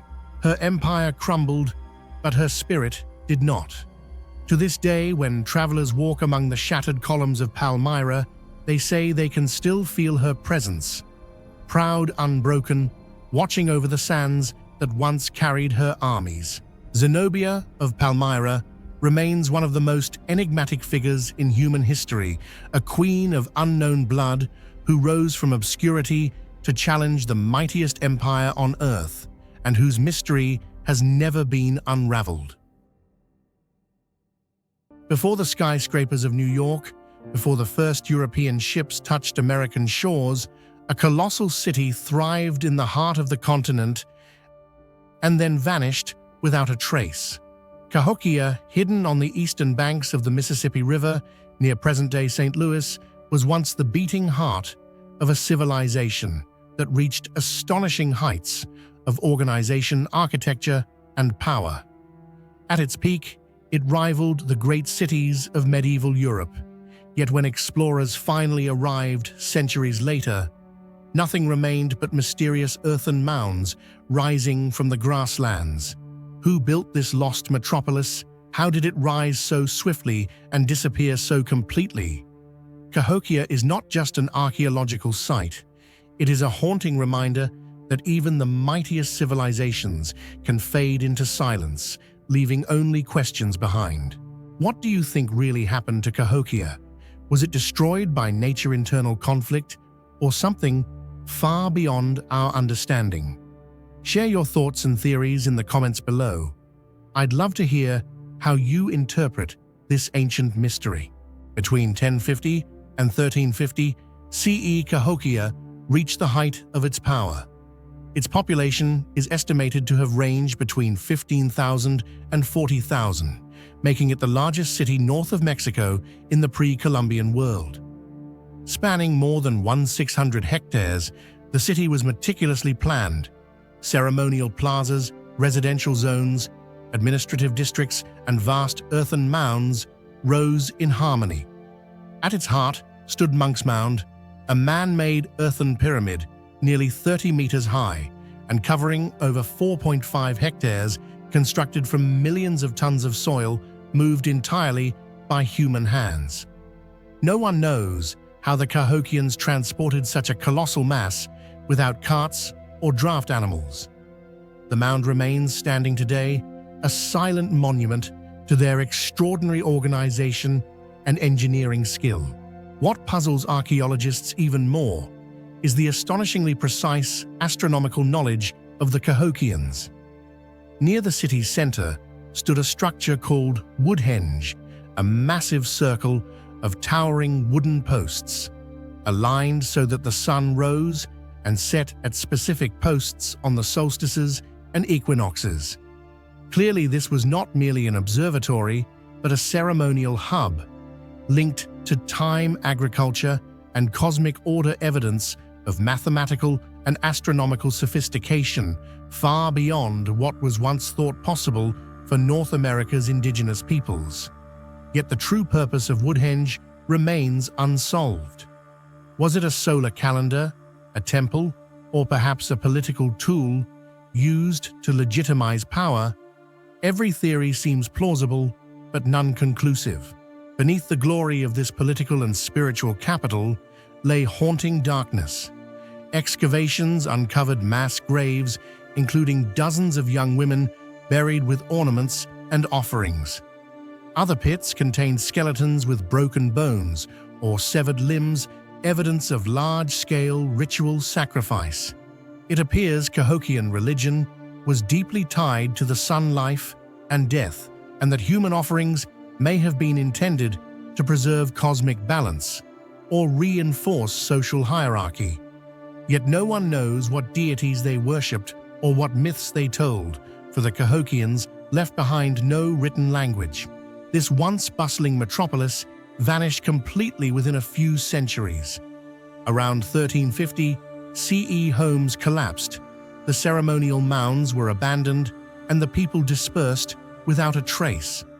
To archaeologists, the fall of Cahokia remains one of ancient America's greatest enigmas. Evidence of severe flooding suggests that climate change might have forced the Mississippi River to shift its course. Others argue that soil exhaustion caused by over-farming destroyed the ecosystem, compelling mass migration. Another theory blames internal conflict or social unrest. The city was clearly stratified. Elites lived near the ceremonial center, while commoners resided on the outskirts. As resources dwindled and faith in leadership waned, rebellion may have erupted, toppling the social order. Yet all of this remains speculation. No definitive proof explains what truly happened. Some researchers propose that a widespread epidemic could have devastated the population. Even without European contact, diseases might have spread along Cahokia's vast trade routes. Archaeologists have found artifacts from across the continent: seashells from the Gulf of Mexico, stones from the Ozarks, copper from the Great Lakes, and objects styled after Mesoamerican designs. This suggests that Cahokia once stood as an interregional hub of commerce and religion, a crossroads of cultures. And such interconnectedness could also have made it vulnerable when catastrophe struck. Whatever the cause, Cahokia's disappearance was silent yet absolute. There are no signs of war, no charred ruins, no toppled fortifications, only earthen mounds swallowed by grass and time. When Europeans arrived in the 17th century, the Cahokians were gone, remembered only in vague legends whispered by neighboring tribes. Some believed their descendants became part of southern groups, such as the Natchez or Choctaw, though archaeology has yet to confirm this. The central question endures: did Cahokia fall to nature, to humanity, or to something beyond our current understanding? Some scholars point to the Little Ice Age of the late Middle Ages, which brought drastic climatic shifts and prolonged droughts. Others cite geological activity around the Mississippi Basin that may have disrupted groundwater, cutting off the city's fresh water supply. And among fringe theories, some claim that Cahokia's astronomical precision and monumental architecture are evidence of influence from an advanced, perhaps extraterrestrial civilization. Whatever the truth, Cahokia remains a silent witness to an age when indigenous Americans reached astonishing heights of civilization. The city had no stone, no iron, no wheels, yet it rose with scale and order that still astonishes the modern world. It served as the political, religious, and economic heart of the ancient Midwest, and its disappearance left a vast blank space in human history, not only about what they built, but about how they saw the world, how they understood the cosmos, and how they turned knowledge into power. Today, Cahokia Mounds is recognized by UNESCO as a World Heritage Site, a symbol of North America's sophisticated pre-European cultures. Visitors can climb Monk's Mound, gaze across the once great city's landscape, and ask themselves, how could a civilization so advanced vanish without leaving a trace? Perhaps the true mystery of Cahokia lies not only in its mounds or celestial alignments, but in the fragile nature of civilization itself. When nature shifts, when faith falters, when social order collapses, even the mightiest societies can crumble within a few generations. Cahokia stands as a timeless reminder that every civilization, no matter how powerful, depends on a delicate balance between humanity and the environment, and when that balance breaks, all that remains are silent hills holding thousands of questions with no answers. Hidden in the tropical lowlands of Mexico's Gulf Coast, among the swamps and forests of Veracruz and Tabasco, stand the most enigmatic relics of ancient Mesoamerica, the colossal Olmec stone heads. Each one carved from a single block of volcanic basalt, each one bearing the stern, lifelike expression of a forgotten ruler, and each one defying modern understanding of how such feats could have been achieved over 3,000 years ago. These massive sculptures are not just artistic masterpieces, they are engineering enigmas that continue to challenge archaeologists, engineers, and historians alike. What do you think about the colossal stone heads of the Olmec monuments created thousands of years ago that still astonish modern scientists? Do you believe they are simply the achievements of an intelligent ancient civilization? Or could they hide a lost technological secret we have yet to uncover? Share your thoughts and theories in the comments below. Your answer might reveal an entirely new perspective on the mysterious Olmec civilization. To this day, no one truly knows how the Olmec people who flourished between 1200 and 400 BCE managed to carve, transport, and erect these immense monoliths without metal tools, draft animals, or the wheel. Some of the heads weigh more than 50 tons and stand over 3 meters tall, and yet they were somehow quarried from distant volcanic mountains, transported across rivers and swamps, and then meticulously sculpted into human faces of remarkable realism. The technical precision required for this process would be impressive even by today's standards, let alone for a culture existing more than 3 millennia ago. The basalt used for these colossal heads came primarily from the Sierra de los Tuxtlas, a volcanic mountain range located as far as 80 to 100 kilometers from the Olmec ceremonial centers, where the heads were eventually placed sites like San Lorenzo la Venta and Tres Zapotes. Imagine the scale of this endeavor, immense boulders each weighing as much as a modern tank cut from mountainsides, then dragged or floated downriver to their destinations, all without the use of wheels or beasts of burden. Archaeologists have speculated that the Olmec might have employed wooden rollers, rafts, or even seasonal flooding to move these stones, but none of these theories fully explain the precision and distance involved. Some scholars have described it as one of the most astounding logistical operations in pre-Columbian history. Once the stones arrived, the true artistry began.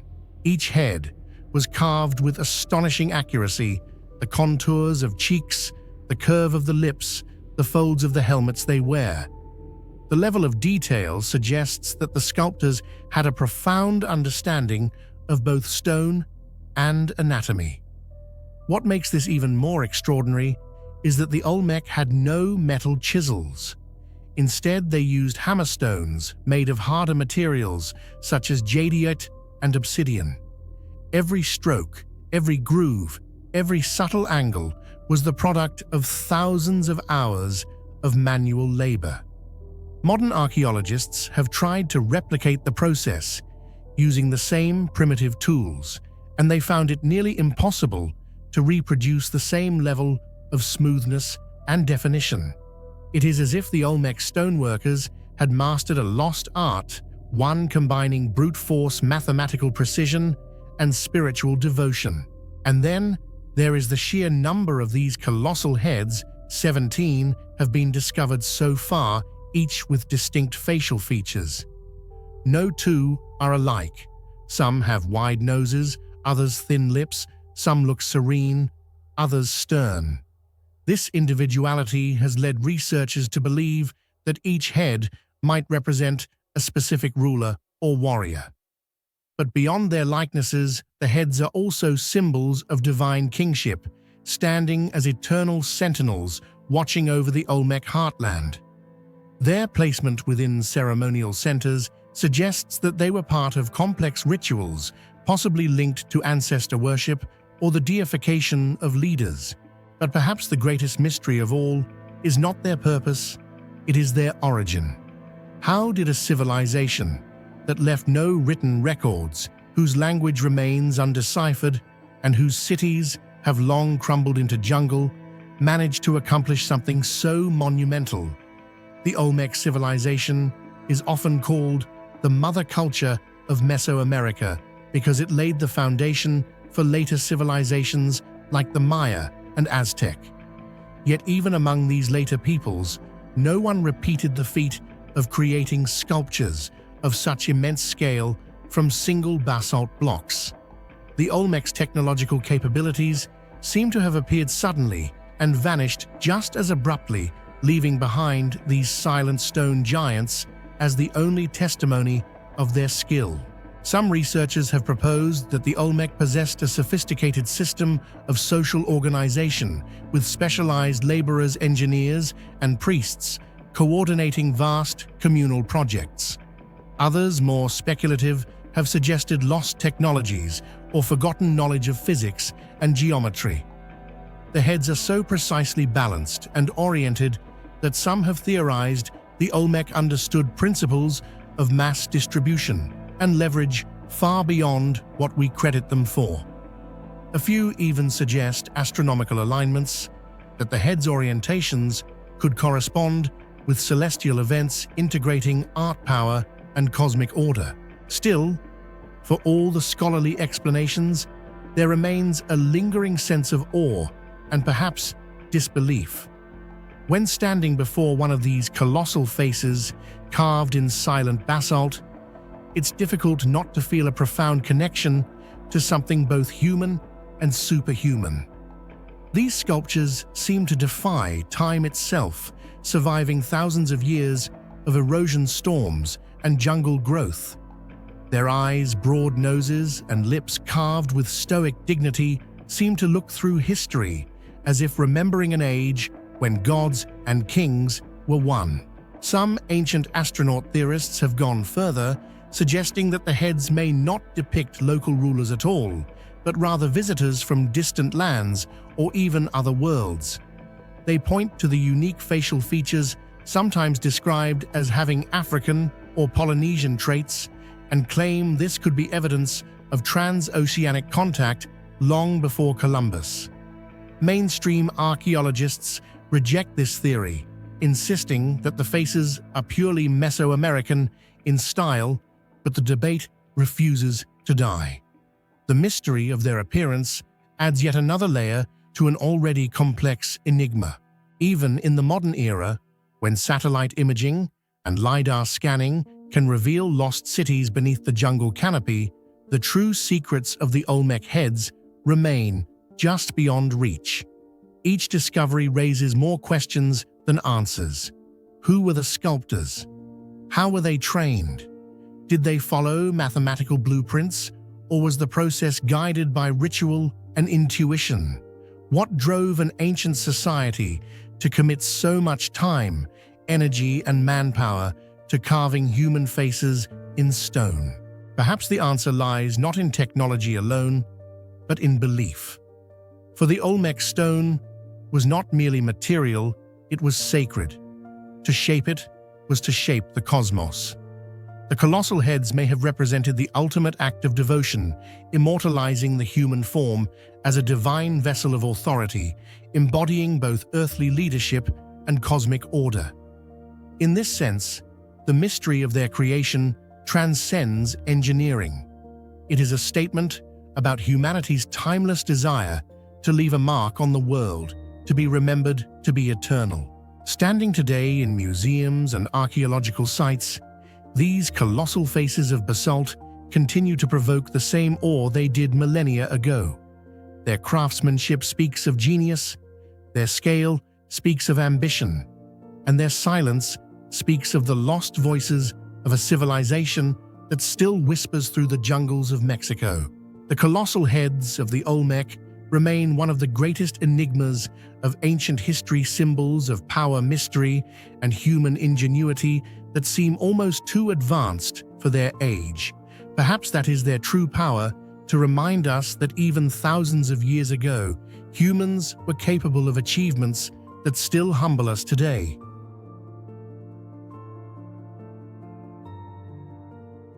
Amid the arid deserts of Yemen, where sand and wind have erased countless ancient civilizations, there still stands a remnant of a mind far ahead of its time, the Great Marib Dam, the legendary structure of the ancient world. This monument is not only an engineering wonder, but also one of the greatest mysteries of Middle Eastern history, where the lines between science, faith, and myth blur into one. It was built to control the seasonal waters of the Dana Valley, transforming the once barren lands of the Sabaean kingdom into one of the most fertile regions of the Arabian Peninsula. Yet the question that has puzzled archaeologists for centuries remains: who truly built this dam? And how did they achieve an engineering sophistication that still astonishes modern experts? After hearing about the incredible precision and mystery behind the Great Marib Dam, what do you think? Do you believe it was truly the work of the Sabaean engineers? Or could it have been built by an even older, forgotten civilization whose knowledge has vanished beneath the desert sands? Share your thoughts and theories in the comment section below. Your perspective might help uncover one of the greatest enigmas of the ancient world. According to archaeological evidence, the Marib Dam was constructed around the 8th century BCE, stretching over 580 meters long and more than 15 meters high, forming a massive reservoir capable of holding tens of millions of cubic meters of water. From there, a vast system of canals, sluices, and secondary dams extended across the Marib Plain, irrigating more than 25,000 hectares of farmland. For its time, this was an engineering feat, far beyond the capabilities of any known civilization, predating Roman or Persian hydraulic projects by centuries. Yet what baffles experts most is this: what kind of technological foundation allowed the Sabaeans to accomplish such a feat? There is no evidence they had wheels, pumps, or complex lifting mechanisms. So how did they manage to build a structure of such hydraulic precision and material durability deep within a desert where stone resources were scarce and no great rivers existed to transport materials? Researchers studying the dam discovered something remarkable. Its deepest foundation was made of massive basalt blocks, each weighing several tons, fitted together so tightly that not even a knife blade could fit between them. There was no sign of mortar or cement, yet the dam has stood for nearly 3,000 years, surviving countless floods and earthquakes. Modern engineers admit that this construction shows an advanced understanding of fluid dynamics and geological mechanics, something far ahead of what contemporaneous civilizations like Assyria or Egypt had ever applied. Even more astonishing are the inscriptions found near the site, indicating that the Sabaeans had calculated flood flows with great precision, aligning the gates with the natural slope of the valley and using gravity to distribute water without any mechanical devices. It was a self-regulating semi-automatic system, functioning steadily for centuries. Even with modern technology, engineers say it would be extremely difficult to replicate such a system in 3D hydraulic modeling, as it requires measurements and fluid knowledge comparable to today's professional standards. While most ancient records attribute the dam to the Sabaean kingdom, many researchers question this. Excavations of its lowest layers by German and Yemeni archaeologists revealed foundation stones dating at least 500 years earlier than the Sabaean dynasty. Some stones bore signs of ancient erosion, suggesting prolonged exposure to running water long before later reconstruction. This has led to the hypothesis that the Marib Dam was not originally a Sabaean creation, but a remnant of an earlier forgotten civilization. Some scholars link this mysterious origin to pre-Sabaean communities, known as the Mukaribs, ancient priest engineers of South Arabia, who may have first mastered the art of redirecting rivers in the desert. The Sabaeans, according to this view, were merely the renovators and expanders of a much older structure. If this theory is true, then the question deepens: where did they gain such knowledge?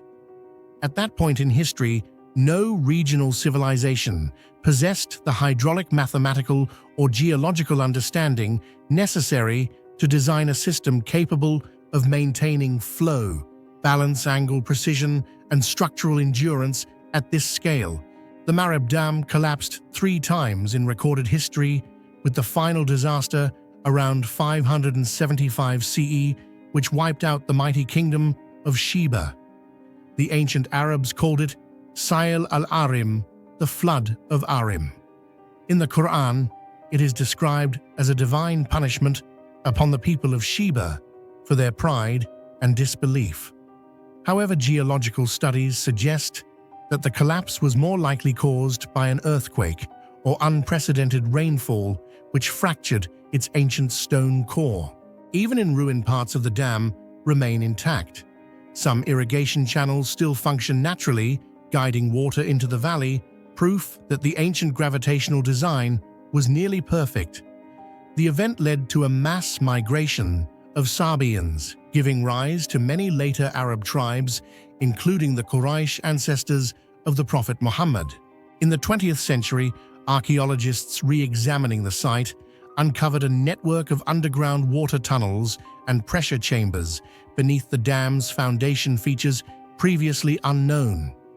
These allowed even water distribution to both sides of the valley, preventing flooding or drought.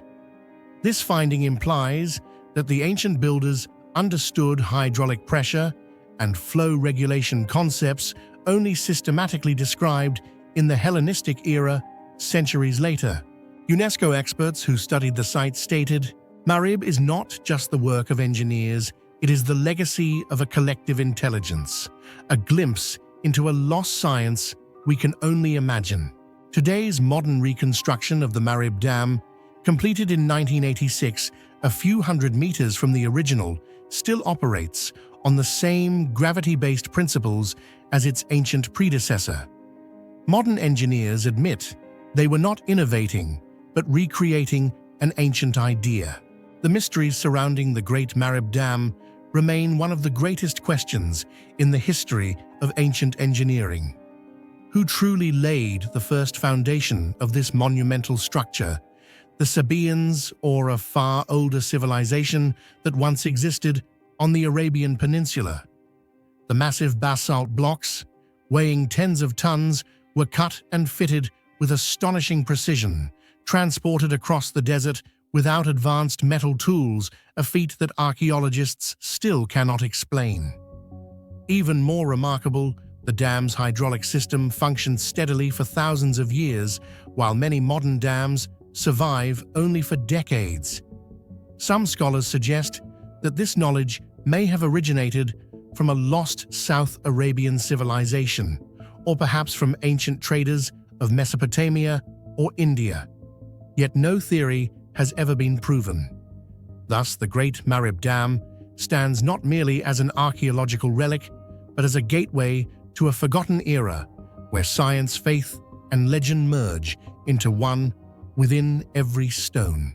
Though battered by time and conflict, Marib remains a symbol of Yemen's heritage, a testament to humanity's ability to tame the desert. In 2023, UNESCO again placed the site on its emergency preservation list, aiming to study the buried lower foundations. Many archaeologists believe that further excavation could reveal even older layers, perhaps belonging to a civilization that history has yet to record. The Marib Dam is not just a story of water and survival. It is proof that ancient humans possess scientific and engineering insight far beyond their age. Were its builders descendants of a vanished civilization or anonymous geniuses lost to time? And if such a civilization truly existed, how many more of their creations still lie buried beneath the Arabian sands, waiting to be discovered?